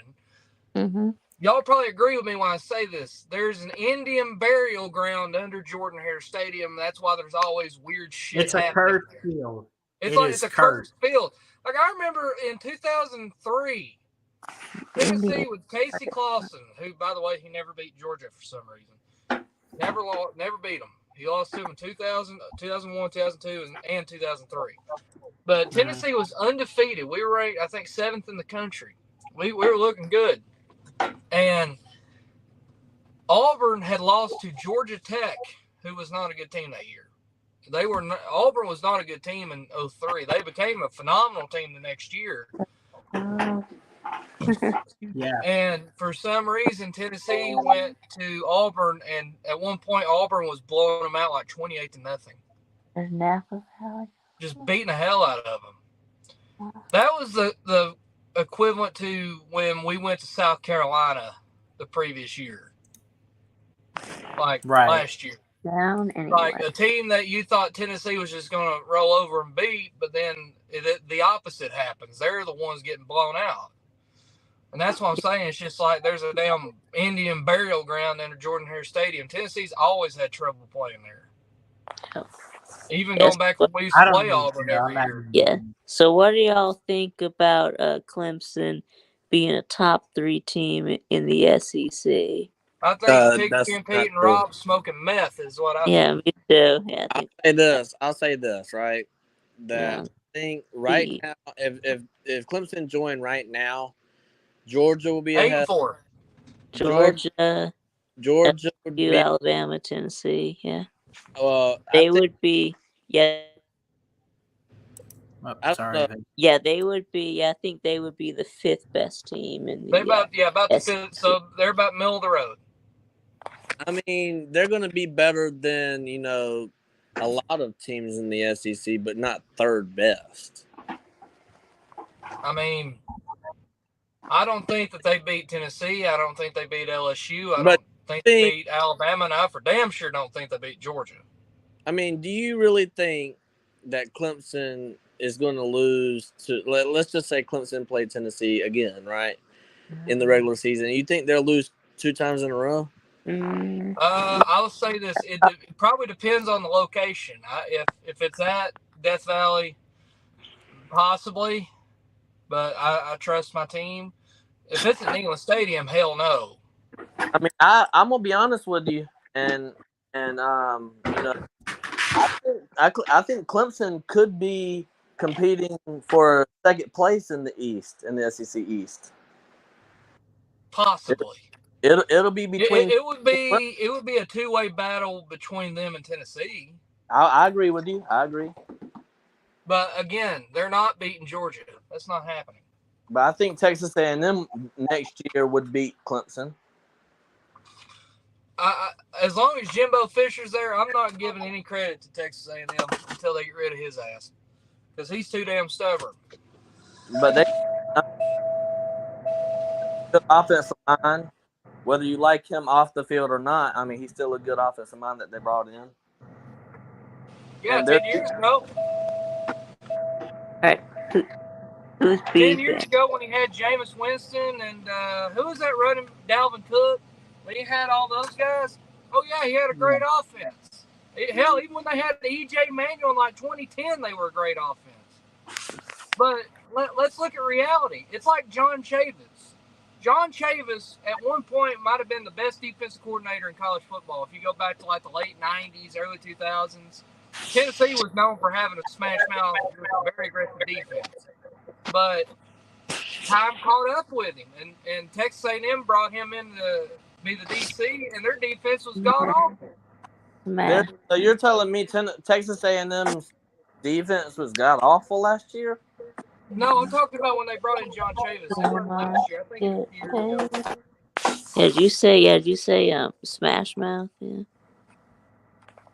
But I think Texas A&M is going to sneak up on people that are kind of counting them out. I think it'll be a 2. I don't think I have no faith in Texas A&M. I mean, yeah, they brought in Bobby Petrino, but I literally believe that was just a ploy to shut the fans up. I'm gonna be honest with you. I don't think Bama makes the SEC title game. I think it's going to be whoever wins the LSU versus A&M game. That's who's going. I've got LSU losing one game, and that's Florida State. And I'm still not even sure about that. That game is such a 50-50 toss-up game, in my opinion. I think Florida State's going to be really good. No, they're not. Don't believe the hype. No, they're really. They're not. I'm telling you right now, they're not going to be good. Yes, I understand they got this amazing offense. They got one person on their defense, Jared Verse. That's so amazing. I get it. Right. Remember? All right. So, do you remember? I mean, they got the most return. They got the most returning starters of any team in the country. Okay, that's all great and good. And they had 3 losses last year. Yeah, but they're bringing all those players back, and the thought process. You got experience to get better, though. All right. Yeah. Well, let's take a stroll. I mean, look at Tennessee in 2021. We went 7-5, and we were honestly 2 plays away from going 9-3 in 21. Well, I got a question then. So they bring back, like you said, most returning players, and so that defense was not that great. I mean, they gave up 38. Florida State's defense was pretty good. I mean, it wasn't like Georgia's, but I mean, they could hold their own. All right, so they held their own and let Florida Gators in. I mean. Yeah, I mean, I get that, but also too, as you know, when y'all play certain teams, it's like no matter if your world's better than them, for some reason they always play you real close. Like for example, anytime Alabama's ever played Auburn, but for some reason, especially at Jordan Hare, 2 years ago, with Brian Harsin as their head coach and having a third-string quarterback. It took Bryce Young having a 100-yard drive to win them that game. Let that sink in. And would you consider Brian Harsin a good coach? Hell no. It really, to be honest with you, it took an Auburn player not to go out of bounds like he was supposed to. That's what it took. Exactly. But I'm saying that's my point. In big rivalry games like that, that's like the one game a year that they're going to play awesome. Like people are going to say, guess what? Florida kept it close to you guys last year. If they connected on the Hail Mary, if it didn't get intercepted, I'm like, well, I mean, Tennessee was blowing out Florida up until like the last 5 minutes, and then Florida just made a comeback because we just took our foot off the gas. We just decided to just, do like Georgia does and just, hold on, just shut it down, basically. I'll tell you this, right? And, if they played close last year in their own backyard, imagine what they're going to do at the Swamp this year. They'll probably end up losing the game. No, they're not beating Florida State this year. I'm sorry. I mean, the only reason was because Anthony Richardson. That was really it. But let me tell you this, right? Okay. So I want to just make my case for this. So remember last year, NC State, right? Yes. Last offseason, we heard that NC State was going to beat Clemson. NC State was going to the title. NC State, right? Devin Leary, this big time quarterback. Yeah, Devin Leary is going to possibly win the Heisman and all that stuff. All right, we're hearing the same crap for Florida State this year. Same thing. Yeah, but they got a more well-rounded team than NC State did. NC State literally just had Devin Leary. I mean, we heard Miami fans last year. Oh, we got Tyler Van Dyke for Heisman. Tyler Van Dyke. We got this amazing offense. We got Crystal Ball. But let me ask you a question. Has Florida State gotten better over time since Mike Norvell's been there? Yeah. Because Mike Norvell walked into a shit. Willie Taggart left that program horribly bad. I mean, I'll put a lot of that on Jimbo too, but they have been. But you still can't count out. I mean, you're talking about North Carolina. I know their defense was atrocious last year. I understand that, but I think North Carolina is going to be making a run for the ACC title this year. I think Clemson's I mean, that's very possible because Drake May's probably the best quarterback in the ACC. Oh, not according to Florida State fans. It's Jordan Travis. I mean, Jordan Travis is probably number 2. And I'll say this, and nobody's going to agree with me until you actually watch the game. LSU is going to stomp a mud hole in Florida State. It's not even going to be close. I don't see that. I think it's a very close game. I think it comes down to the wire. I could see either team winning. That is like the most 50-50 game, I think, all year. The only reason, and I don't know, I'm pretty sure you watched the game, but this is my take on that whole game. That was Brian Kelly's very first game at LSU, very first one, big atmosphere. And if you looked at Brian, but it was in New Orleans. It was in LSU's backyard. Yeah, but if you looked at that game, and you seen Brian Kelly, they kept on showing Brian Kelly every 5 minutes, but he looked like he really wasn't there. It felt like he was just visiting. I mean, he wasn't even coaching. It just looked like he was just there, right? Okay. And this year, I mean, as time progressed, I think LSU was the most improved team over time last year. He's coming in with some heat. He also brings back 70+% of his offense and defense.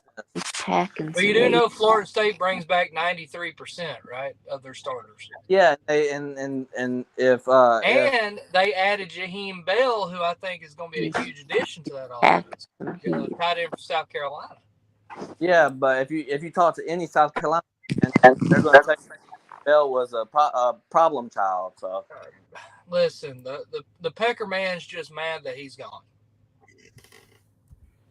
So I don't know. I mean, we'll see what happens. I'm just not a really big.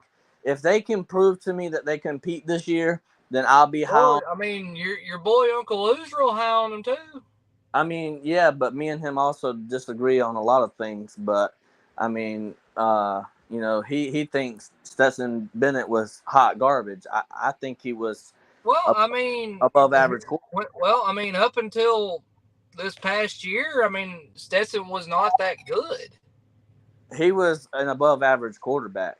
I mean, he was a mid-level quarterback, but I mean, he played great last year. I'm not going to take that away from him. He helped. Without Stetson Bennett, we wouldn't have won versus Ohio State. There's no way. Nope. I mean, that's true, but that's what I'm saying. He got better. Whereas, I think with Florida State, they've been getting better every year. They've been improving every year. A lot of people say, "Oh, well, Georgia, Kirby Smart don't know how to develop quarterbacks." Well, you took a walk-on and made him a national champion 2 times. Yeah, but I put that more on Todd Monken perfectly tailoring that offensive system. It's probably more on that is probably more on Todd Monken. But do you think? Yeah, that's not on Kirby Smart. That's on Todd Monken. I mean, you got to think this is the same guy that started Jake Fromm over Justin Fields. Yeah. Well, I mean, I've also heard. Listen, I wish Justin Fields would have started, but I've also heard that Justin Fields would. I mean, he was going to get his turn, but he just didn't want to wait, and that's why he transferred. Well, because he knew he was a better quarterback. I mean, okay. Who would you, Mayhem? Who would you consider to be a better quarterback, Justin Fields or Jake Fromm? Justin Fields. Justin Fields. Thank you. All right, and he probably felt like he was better than Jake Fromm, but again, for some weird reason, they wanted to go with Jake Fromm. All right, I don't know why. I'll give you a prime example, right? Okay. So Joe Milton, who is a better quarterback right now, Joe Milton or Nico? I'm about to leave you.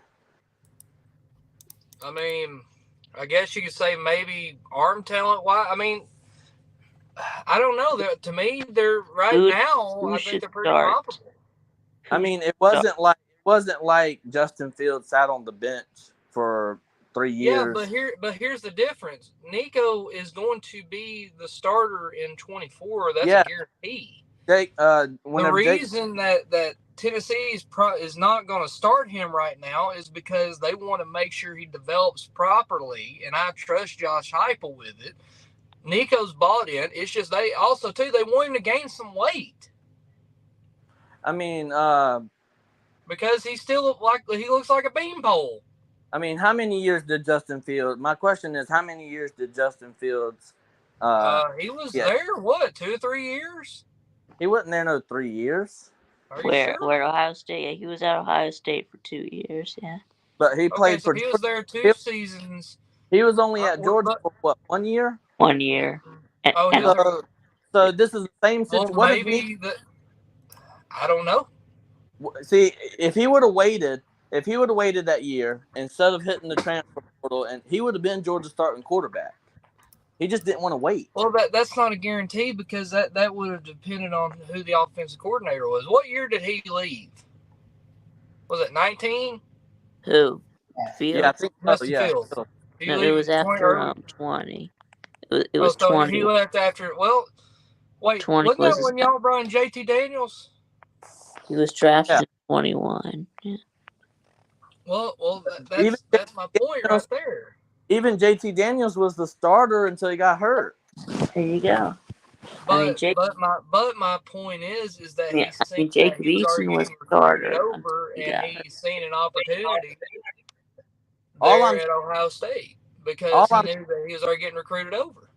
All I'm saying is Kirby Smart has started the right quarterback because, I mean, whether you want to say it was the all-time defense, I mean, yeah, of course. I can agree with you there. But in 2021, Stetson Bennett was that guy. I mean, he just was. He was Mr. Clutch. Yes, Kirby was the right quarterback in 21. Just accept it. Yeah. So, but what I'm saying all this to say this, right? That I do believe, Georgia has developed. Yeah, you don't see. I mean, Monken backed Kirby up on that too. So, but what I'm saying, we have 4 and 5 stars on our bench right now, and starting Carson Beck high 4-star, and we just signed the number 1 Dylan Raiola. Imagine what Georgia's going to be like with what people say, quote unquote, good quarterback play, right? I mean, we're just going to be unstoppable. I'll tell you what, it's going to be fun to watch with Georgia this year. Does Mike Bobo go back to what he was last time he was there? He wasn't the problem for Georgia last time he was there. It was the defense. According to the Georgia fans I heard, because I live in Chattanooga, Tennessee, on the border, and there's tons of dog fans, and all I kept hearing was that they wanted him chucked in the Atlantic Ocean. Here and another thing that a lot of casual Georgia fans don't really know this, right? But Mike Bobo really didn't have complete reins of the offense either. Mark Richt had a lot of control of that offense. Okay, how much control does Kirby Smart have? Does he have any input? Yeah, how much control does Kirby have? Yeah, he does have input, but have more control. Okay, then, but if that's the case, yeah, what's the difference? That Kirby used to take more control, but I think now he's taking his. I think with Todd Monken, he let Todd Monken do his thing, and look what happened. And let Monken do his thing. Yeah. But I'm looking at when y'all had Jim Chaney. He didn't let Jim Chaney do what he wanted to do, and Jeremy Pruitt did the same thing when we brought him to Tennessee. I mean, Mike Bobo, I've said this on my channel. I think Mike Bobo is the quarterback whisperer. I mean, I think he. Hell no. Well, I mean, he produced 2 really good quarterbacks. I mean, one's had a great NFL career. The other one didn't really. Of course, Matthew Stafford, who in my opinion is still the best quarterback y'all ever had. Stafford. Aaron Murray. Well, Aaron Murray was. He was great too. But I'm talking about in terms of physical talent, being an NFL level quarterback. Matthew Stafford's the greatest quarterback Georgia's ever had, and it's not even close. And here's the thing, right? We're not talking about. I mean, I understand what you're saying, but for me, we're watching college football. We're not watching NFL, right? So we're watching college football. So yeah, I think Aaron Murray, he broke all of Tim Tebow's records, passing records and stuff like that. And I think he's an amazing quarterback for Georgia. But I don't disagree with you. Aaron Murray was phenomenal. Look at Mike Bobo. Go look at Mike Bobo's recruiting. He had some of the top talent at Georgia. It was mainly, I think it was more defense than offensive issues. I mean, whenever Georgia, all right, well, I gotta go now. So See you, Yeah, Vic. see you, Vic. all right, see y'all. I'll give you a prime example, right? Okay. 2013, if I'm not mistaken, Auburn versus Georgia. Georgia scored 40-something points in that game, lost on a Hail Mary, give up 43. Yeah, that's still one of the craziest finishes I have ever seen. You have two DBs that tip it up, and it just lands just perfectly right in the hands of an Auburn player. You give up 45 points, and well, I mean, no, I'll tell you what that was. It was that damn Indian burial ground over there in Lee County, Alabama. That's what that was. I'm just telling you. There's been several times, I'm sure, as you know, as a Georgia man, where Georgia's walked in the much better team, but for some reason Auburn beat us. Yeah, I mean, there's been Alabama. Hey, it's happened to Tennessee. It's happened to Alabama. It's happened to LSU. I mean, hell, they was ahead by 17 against LSU last year. I mean, there was time. I mean, the Ole Miss game, right? I mean, our defense gave up a whole crap ton of points. You know, I feel like back then You're talking about 16, Kirby's first year.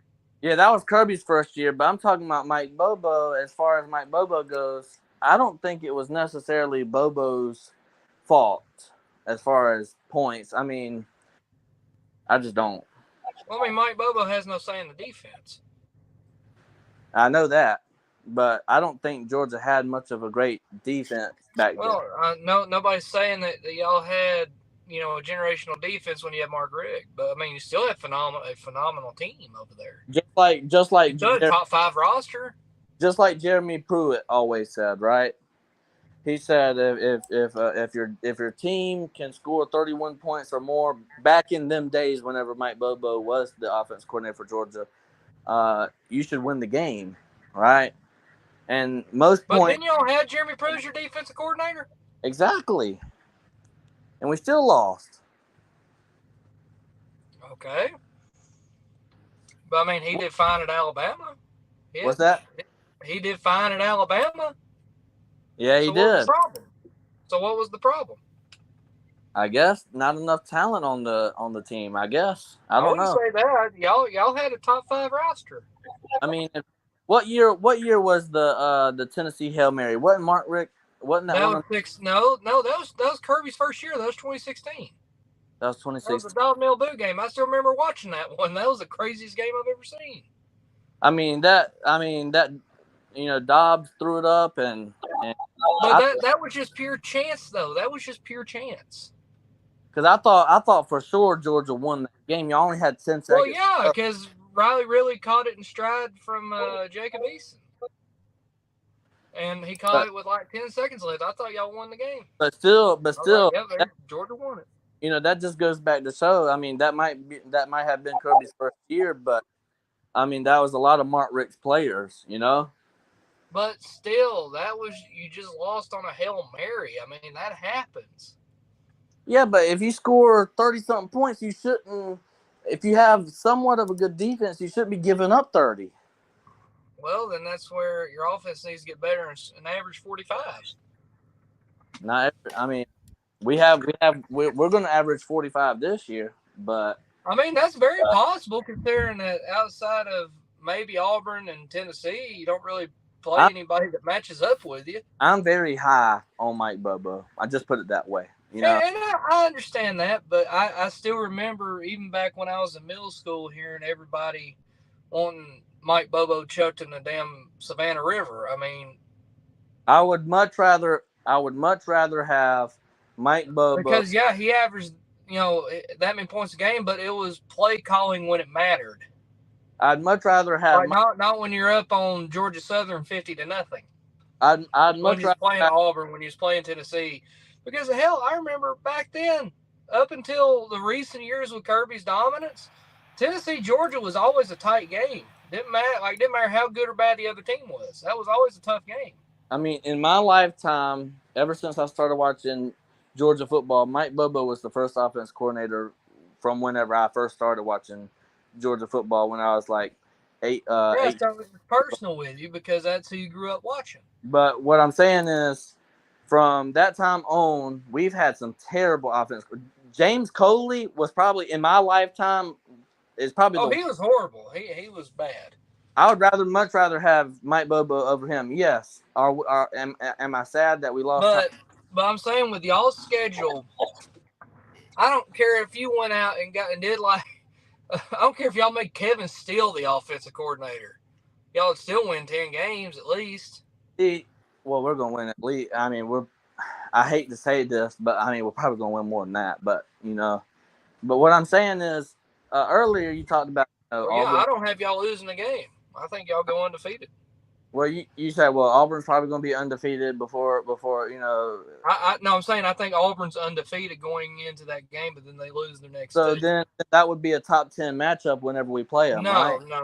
Auburn's not going to be in top 10. They'll be like probably in the top 25, but they're not going to be top 10 unless just some of the craziest shit you've ever seen happens in between.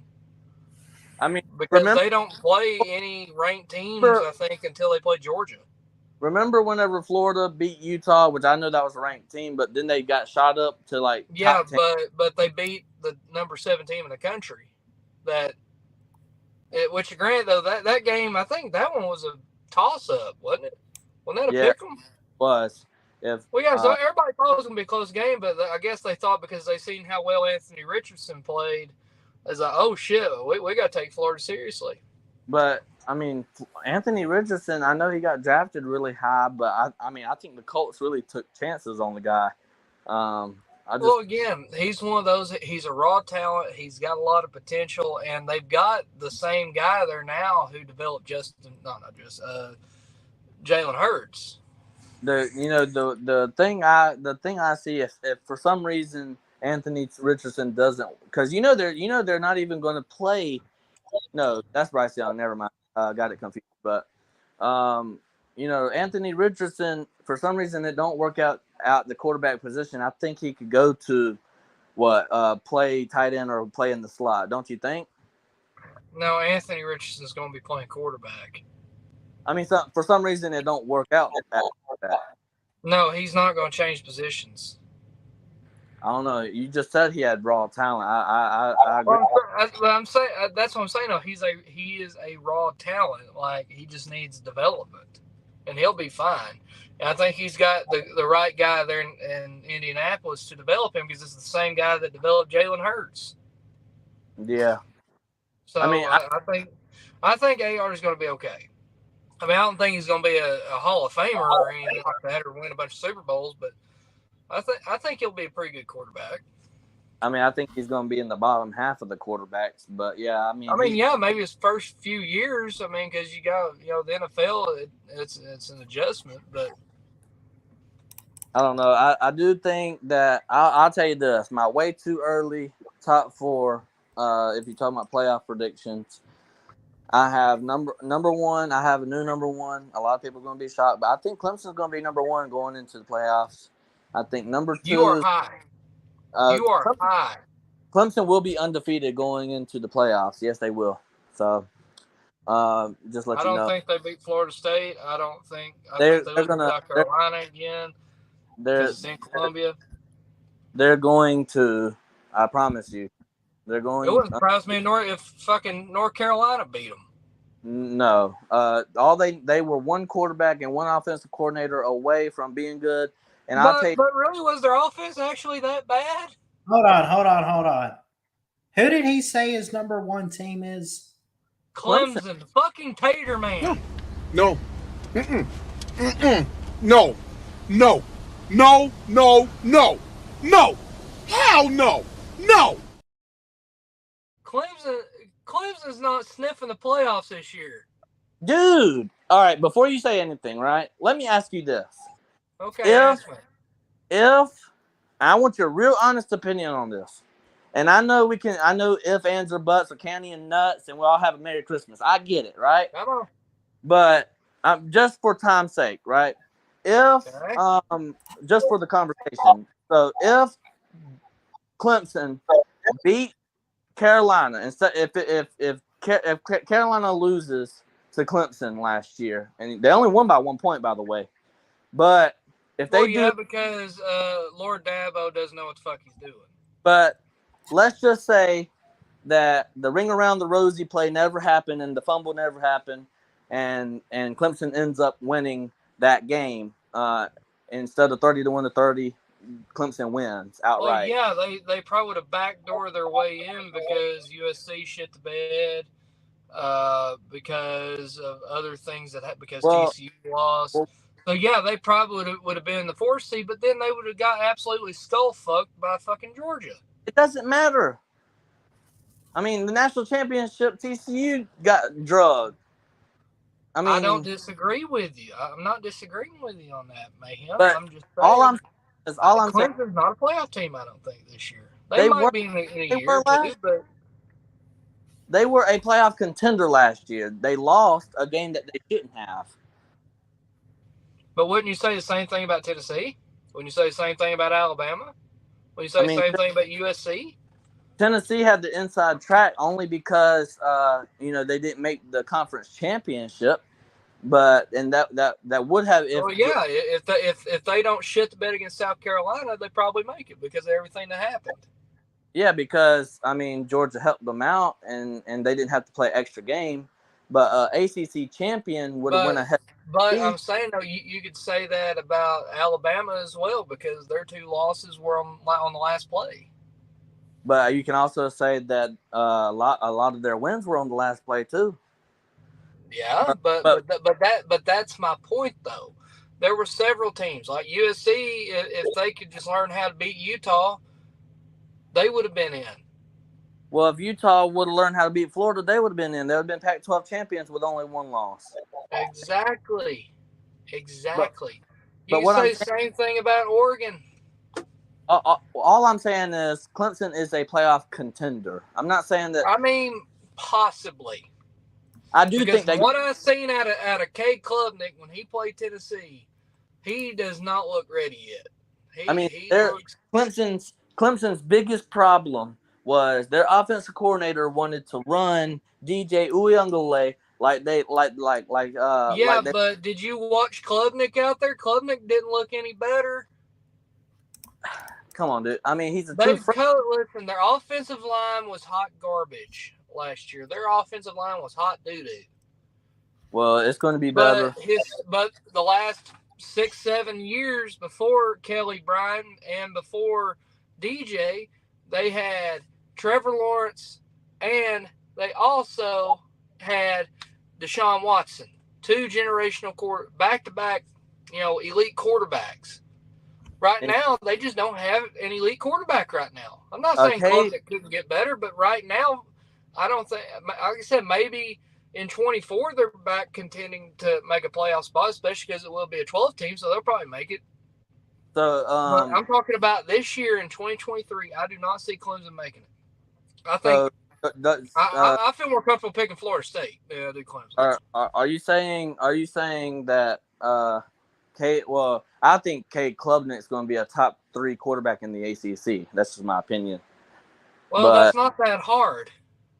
I could probably go in the ACC right now and probably be the 4th best quarterback. Oh, boy. Like outside Drake May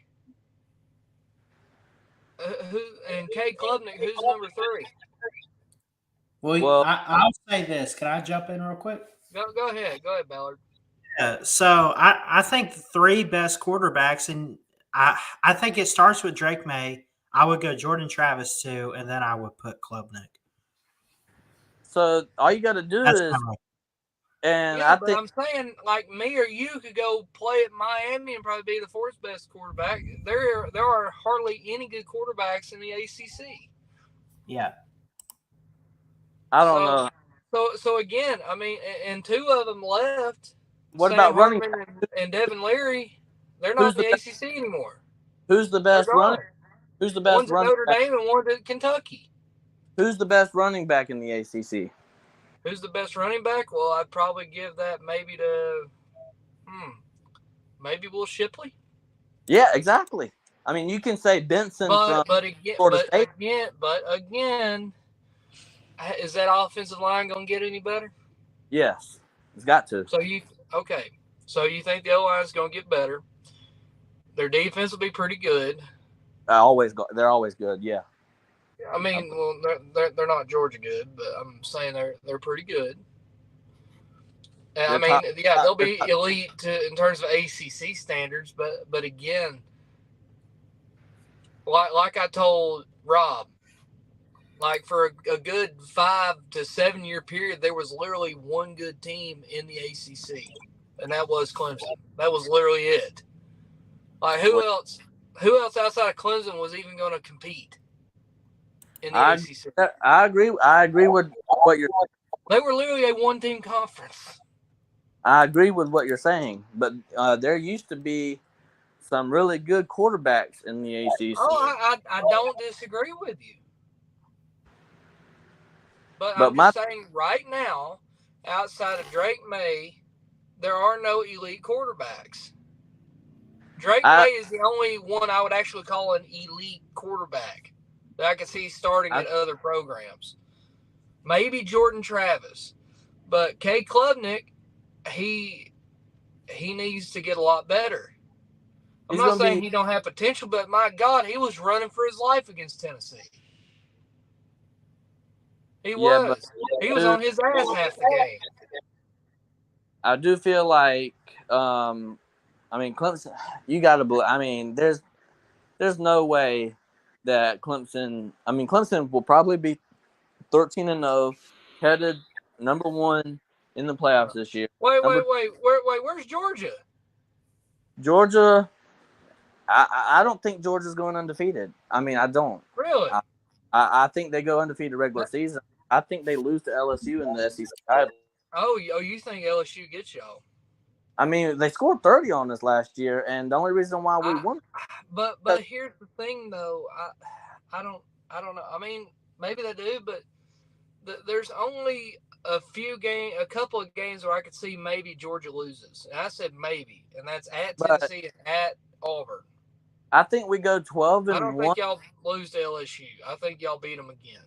Well, if we beat them again, then we're losing somewhere in the regular season.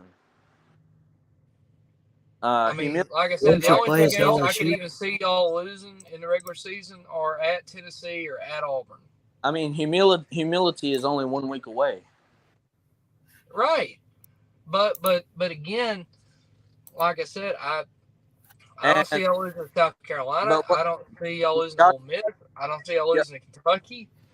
Y'all didn't see us losing to Missouri, but it almost happened. Yeah, but again, everyone has that one bad. Every team has a bad game. Like I said, Tennessee's bad game was against South Carolina. Y'all's bad game was against Missouri. We're probably going to have a bad game and end up losing. In the last 35 games, in Georgia's last 35 games, dating back all the way to the COVID season, Georgia only has 1 loss. Yes. In the last, they're 34-1. Yeah, that was the Alabama and the SEC championship.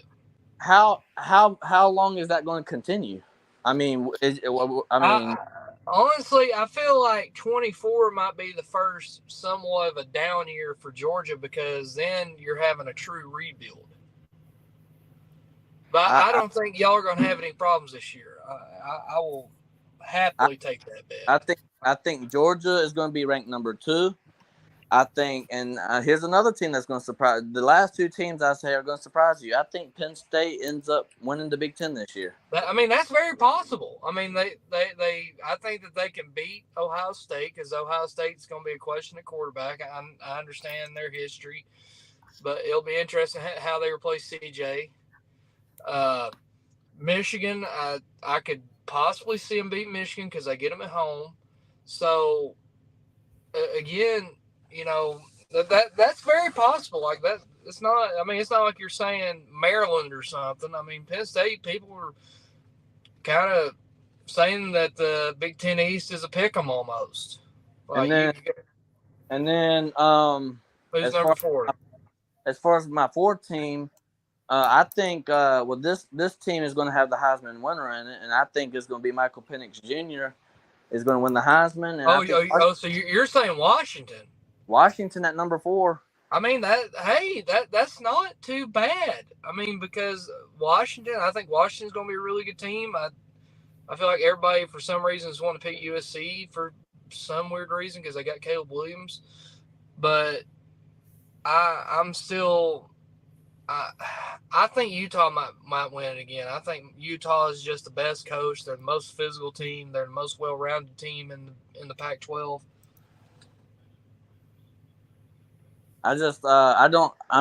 Last year was Ohio State's year. I mean, I'm gonna be honest. I predicted last year. Oh yeah, and again, it wouldn't surprise me if Ohio State went 9-3. I mean, they just. I don't really know too much about Kyle McCord. I really don't. I think he can be a good guy, but I don't know. That's the only half. I mean, they're kind of a wild card. I know they got receivers, but they don't have a good defense. I feel like Ohio State and Tennessee are in very similar boats. Like, they got great receivers, but they got a question at quarterback. Like, you don't know how he's going to be, and their defense is a question mark. Ohio State and Tennessee right now are pretty similar in terms of how you think they're going to be.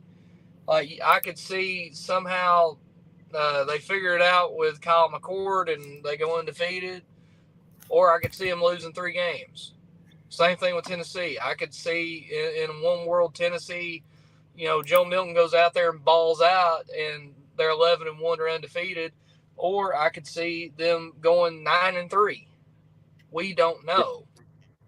I mean, the only thing that's really helping Florida State out this year, and I will say this: I've been on my channel. I've been State forever, but one thing that will help them is ACC don't have divisions anymore, and it's just the 2 best records in the ACC. But I mean, don't ever count out North Carolina. Don't. I just don't. I mean. Oh no, I'm not. But I will say this: once Drake May's gone, they're going to fall off a cliff. In my opinion. Well, you could be right on that, but and then I think Wake Forest takes a nosedive this year. I don't think they're going to be nearly as good as they've been the last couple of years. Yeah, because Sam Hartman was their bread and butter. Well, that's my point. And then Pitt has I think Pitt's going to have a great defense. You have to, but how's their offense going to be? I don't know. I got quarterback questions. They got questions all over their whole offense. I mean, I think they're. I mean, if they. I could see Pitt having about a very similar record to what they had last year. I think about 7-5, 8-4. But what I'm saying, they're not winning the ACC again. Florida State has to go to Wake Forest and to. But do you really think that this year's Florida State team is going to lose to Wake Forest, who does not have Sam Hartman? Well, it's not. See, football is a funny shape, right? It bounces. It's the bounce. I understand that, but I can't pick Wake Forest to beat Florida State this year. I think Florida State's going to go up there and absolutely drag them up and down the field. But you have 2 away games, and remember last year Florida State. Well, who's the other one? Hold on. Florida State crapped the bed in 3 different games in a row. Yeah, but nobody was okay. Well, who was their 3 games? I know one of them was Clemson. No, they had Clemson at home, and one of them I think was NC State, and the other one was Wake Forest. But they're winning at least 2 of those 3 this year. NC State and Wake Forest, I don't think is going to be as good. I mean, yes, they're probably not going to be as good, but I don't think Florida State they're not going to have like a 7-game streak where they win every single one of them. I just don't believe that. We don't know. So if I'm going back the smart money is that they have a better year than what they had last year because they've been getting better every season. If I'm putting my money where my mouth is, if I'm looking at that schedule, I'm saying, okay, Florida State is definitely losing to Clemson. I'll put my money where my mouth is. I'd bet opposite. I think they beat Clemson. And then I think, they got Florida State also has to play at Wake Forest and at Pitt back to back. They lose. Listen, they're not losing they lose at least one of them games, at least one of them. I'm not saying who, but I don't know who. And then you also got to face Syracuse, which early on in the season, Syracuse was pretty good. Syracuse ain't going to be that good this year. They're really not, and they got a coach on a hot seat. There's literally right now maybe 3 teams in the ACC right now. Remember, Jeff Brom was at Purdue, doing really good at Purdue. Okay, well then, maybe 4. I think Louisville could go out there and surprise somebody, but right now, from what I am seeing, it's a 2-team race between Florida State and Clemson, and I think they play twice. I think they play each other in the regular season, and then I think they play in Charlotte in the ACC championship. I heard that last year from the NC State man. I'm not believing that. I don't know. I just don't believe it. But okay, but I think you see a rematch between North Carolina, and Clemson. I mean, and that's very possible. I would definitely buy that. That's possible. And I think the same thing happens, and I think Clemson takes that one bid going into the playoffs, and then I think the national championship might just be Georgia versus Clemson. And then y'all would absolutely skull fuck them. Because I think Clemson could beat Washington. I could very well a Georgia versus Clemson in the Natty. Yeah, but then Georgia's 3-peating because they're not losing to Clemson. Yeah, I mean, we almost did. In 2021. So, and that's whenever they quote unquote had a down year. Ever since then, Yeah, but that was also when you had JT Daniels, your starting quarterback, and that was a defensive game. I mean, plus, I think Clemson's going to surprise y'all, man. I mean, I know the Tater man and the Tennessee man don't like each other, but I think they're just. I mean, if I'm taking off my Georgia, I'm not just saying this out of a guttural hatred for Clemson. I'm saying this because I'm just looking at reality. Could Clemson, run the table in the ACC? Yes, but they're not winning the national championship. I don't even think they make the playoff. Well, they're not winning the national championship, but they will make the playoffs. I mean, they will probably next year because it goes to 12 teams, but I don't see them making it this year. I think your 4 teams are Georgia at 1, Michigan at 2, then probably Florida State at 3. Oh, no. And I would probably go Oregon at number 4. Okay, I'll give you Oregon. Oregon is going to be scary good, too. I mean, it's between... I mean, that's very possible. I mean, I think it could either be Oregon, it could be Washington, it could be Utah. I would love. I think until they get that defense better, USC's not beating Utah. Exactly. And they have to go to Eugene this year. They have to go to Oregon, so I think they lose that one.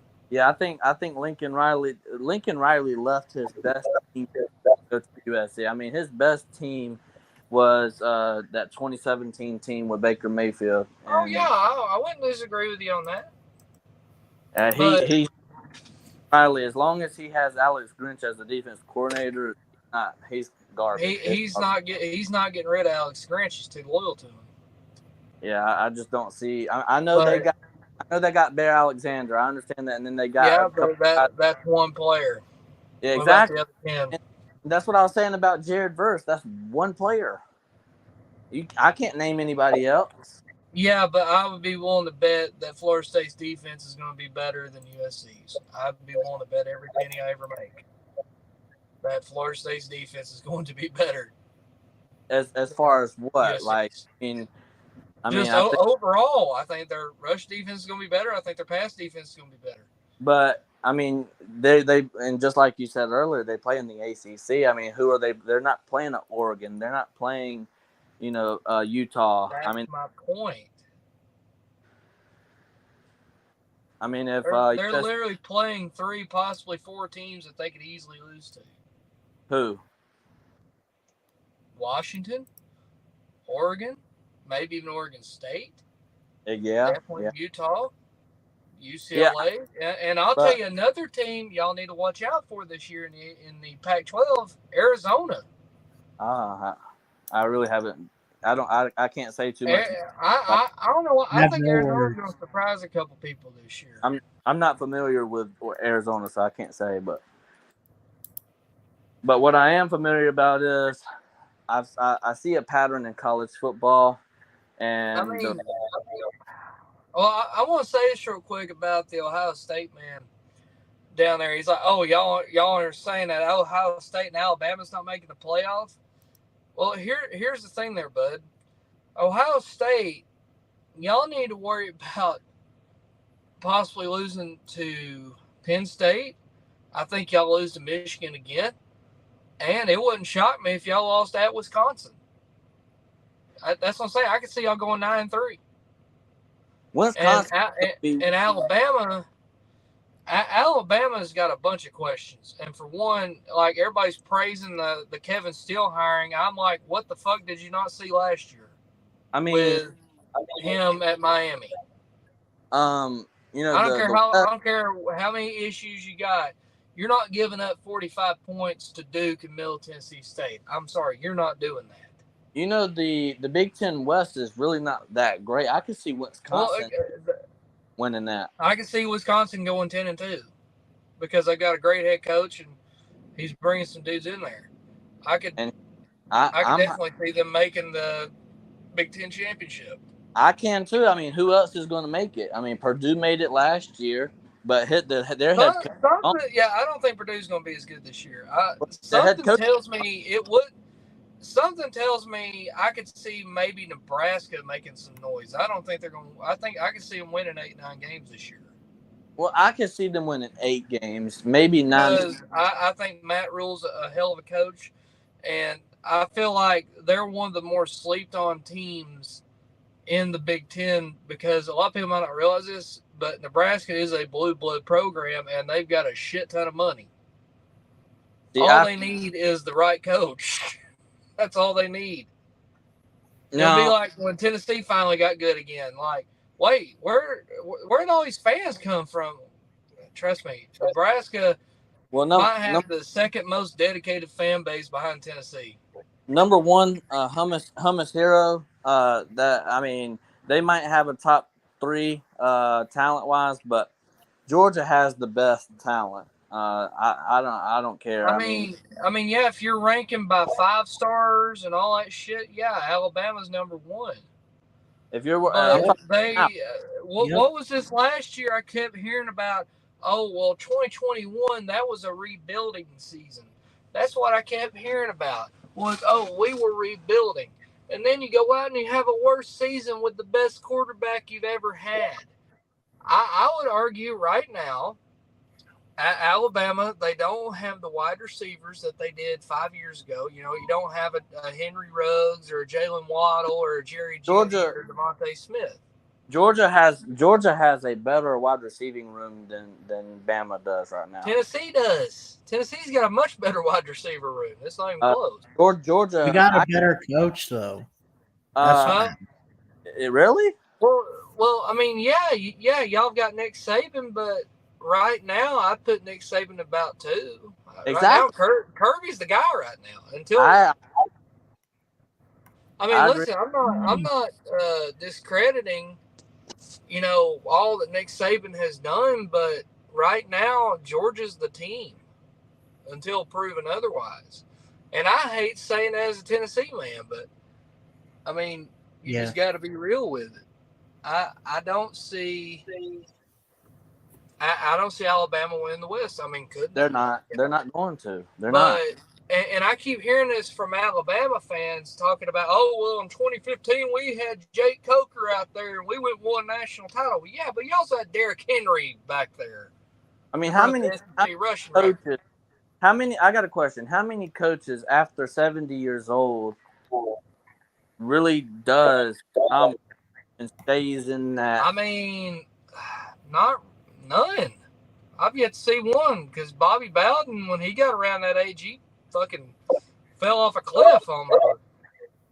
Are you saying Florida State didn't have talent when Bobby Bowden was there? Hell yeah, they did. I mean, Jimbo won the national championship with Bobby Bowden's players.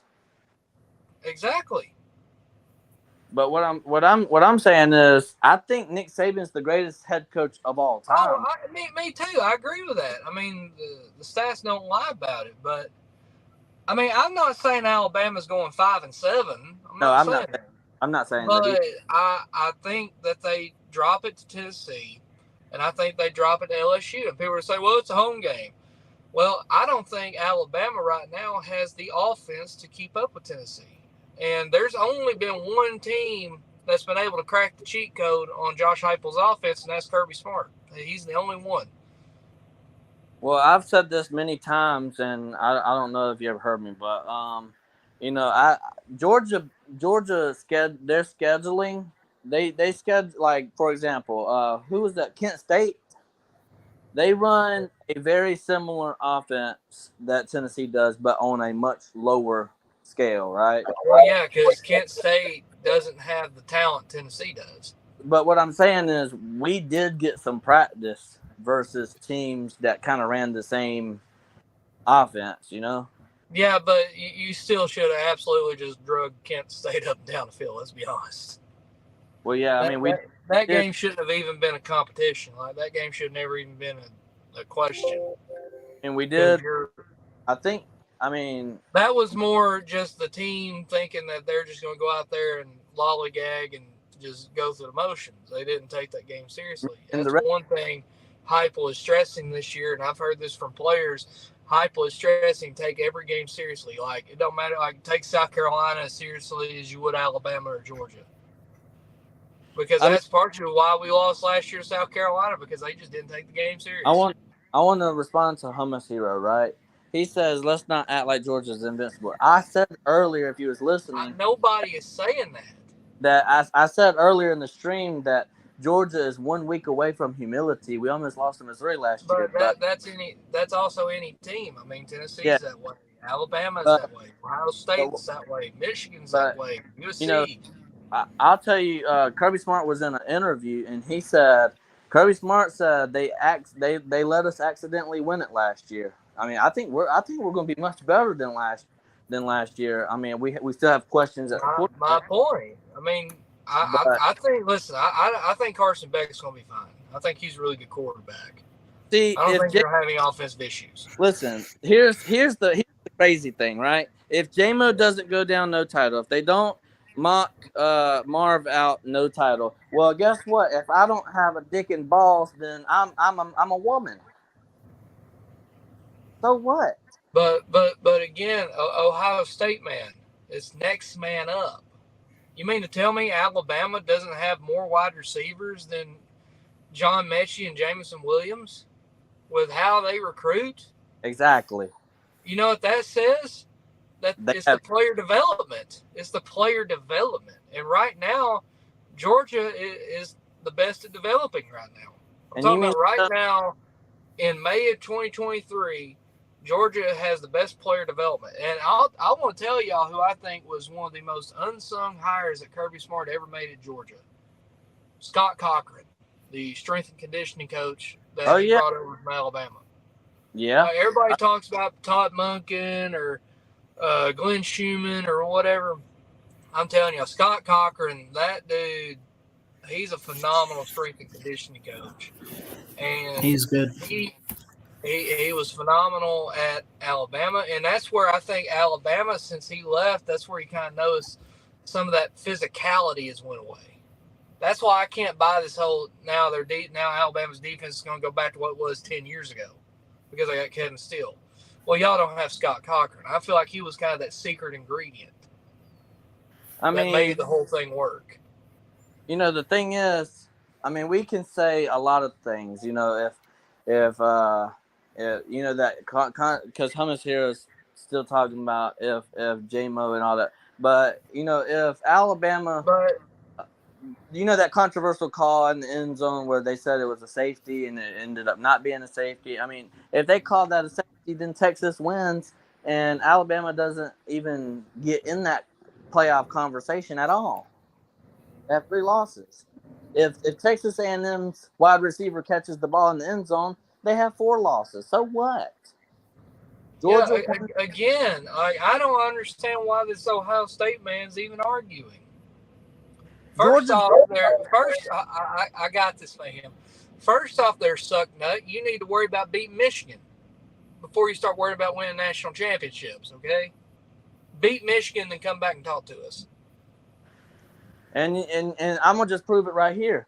Ohio State, man, right? You was up by double digit, 14 plus points on Georgia. You was up by 17 on Georgia this past. And you talk about you lose one player, one, and I'm pretty sure there was another wide receiver. If I'm not. Oh, dude, that's still right now, in my opinion, the best wide receiver room in the country. Exactly. You mean to tell me you couldn't do anything with all, like, I know Njigba's injured, but what was Emeka Egbuka doing? I mean, here's the thing, right? I mean, he was that other wide receiver was also getting Georgia real good in the secondary. But what I'm saying is, wait, hold on a second. This guy thinks that we're demeaning him. Listen, Ohio State, man, we're not demeaning you. I'm just saying he's proving the point. You guys have phenomenal wide receivers. There's no reason it has to be that one. And by the way, that was not targeting. That's why they called it back. That wasn't targeting. That was a hard hit by Javon. I'll tell you what. He's saying he's leaving. But I was going to say, Ohio State, man, why not come in here, defend your team? Listen, Ohio State, you know what the crazy thing is? Hey, I gained a lot of respect for them when they was beating Georgia. I was like, oh shit. You know what I thought Georgia was just going to drag them up and down the field because they got the hell beat out of them by Michigan. You know what the craziest thing is? What's that? Correct me if I'm wrong. Early in the stream, I said Ohio State probably should have won the national championship last year. They probably were the best team. And I said, but then they ran into Michigan, and Michigan ran them out of their own stadium, and then they couldn't hold on to the lead. They didn't close the deal. But my only deal is that so Ohio State, man, come in here and explain yourself. I know what he's trying to say. He's trying to say the same thing Bama man said whenever we beat him 33-18. He's saying the same thing. Well, and you know what's funny? I've noticed from 3 fan bases. By the way, this is 3 in sign language. I've noticed from 3 fan bases: Ohio State, Alabama, and Clemson. When they lose, it's full of excuses. But here's my thing, right? It's always this player was out, or it's because of that bad call, or whatever. No, you straight up got beat. And I got a question, Ohio State man. Georgia, name me Georgia's best wide receiver from last year, Arian Smith. Did he play all the time? I don't think so. I mean, honestly, I'm a little locally biased. I'd say probably Ladd McConkey. What about A.D. Mitchell? Who's now at Texas? No, how many games did he play last year for Georgia? He was injured like half the year. Oh, wow. So we should have probably lost a lot of games, right? Yeah, according to that logic. Wow. But okay. It's called next man up. I'm pretty sure Jalen Carter was hurt for a couple games. Man, we should have probably lost. Nolan Smith, your best linebacker, was hurt all year. Oh man, we should have lost a lot of games. But it's next man up mentality. If Ohio State knows how to kick a field goal, then y'all would have won the national championship. Grant, I will give him this. That was a very long field goal. That wasn't a chip shot. That was like a 55-yard field goal, and you got to boot that shit, especially being in a dome stadium. Like, you got to really put your leg into it to make that thing. So I'm not going to get mad at him. I mean, he just didn't make it. Here's the thing. Thomas Hero literally just proved my point that if you don't have depth, then obviously you don't have more talent than Georgia because you lack depth. We don't. You just proved my point. I mean, I'd say Alabama has Alabama has depth. I just question their player development. They've got talent. They got depth. It's just the player development. Like, yeah, when you're playing Mississippi State, yeah, you're going to skull drag them. But when you play a team that can line up and match up with you, that's where I think, like Alabama, for example, I think they're going to have trouble. Like, I feel like their offense is going to hinder them in some games. I mean, Georgia. I mean, to me, Georgia. Right now, Georgia's the best team in the country right now. Exactly. And I said that last year whenever they put us at ranking number 3 to begin the season. I said, that's so disrespectful. Put it as number 3 when we just I understand why they did what they did, because they were looking at it like they lost so much off of that 21 defense. They thought maybe they were going to take a slight step back. Like, going into last year, Georgia was a question mark.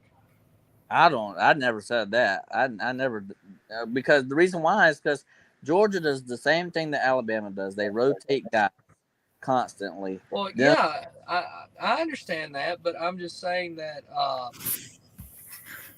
lot of the second stringers got a bunch of playing time, and they were ready, and they did.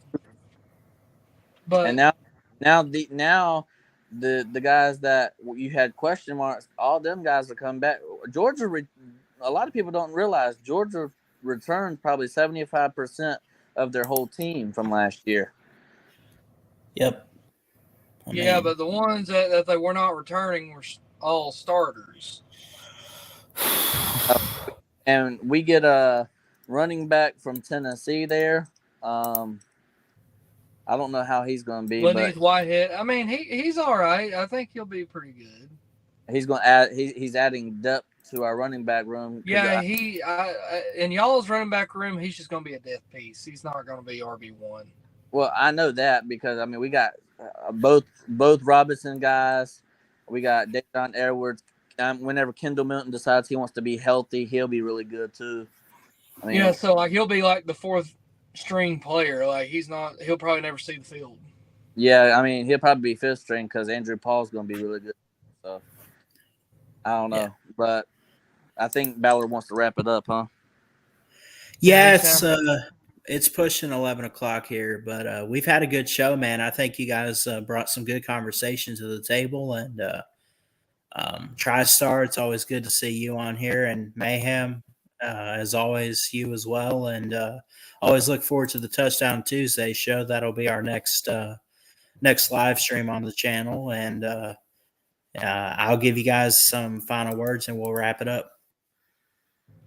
For sure. I'll just say, keep praying for BVD. He's fighting hard, and I think he's going to pull through this. And before I go, fuck the Tater Man. Fuck the I got you. My last words, I'll say this. Listen, I understand Alabama, Ohio State, Michigan, Penn State, all these teams have elite talent. Okay, I get it. So if you think I was picking on you, I apologize, but that's not what I was saying. I was saying that Georgia is the gap between Georgia and everybody else is that much more. That's my belief. So go Dogs, and I'll see you on Tuesday, Ballard. See you, bud. All right, guys, let's wrap it up. I love you guys. Jesus loves you. Y'all have a blessed week ahead. We'll see you on Tuesday for Touchdown Tuesdays. And I don't know, maybe we'll try to get a college football preview out this week too. Anyway, love y'all.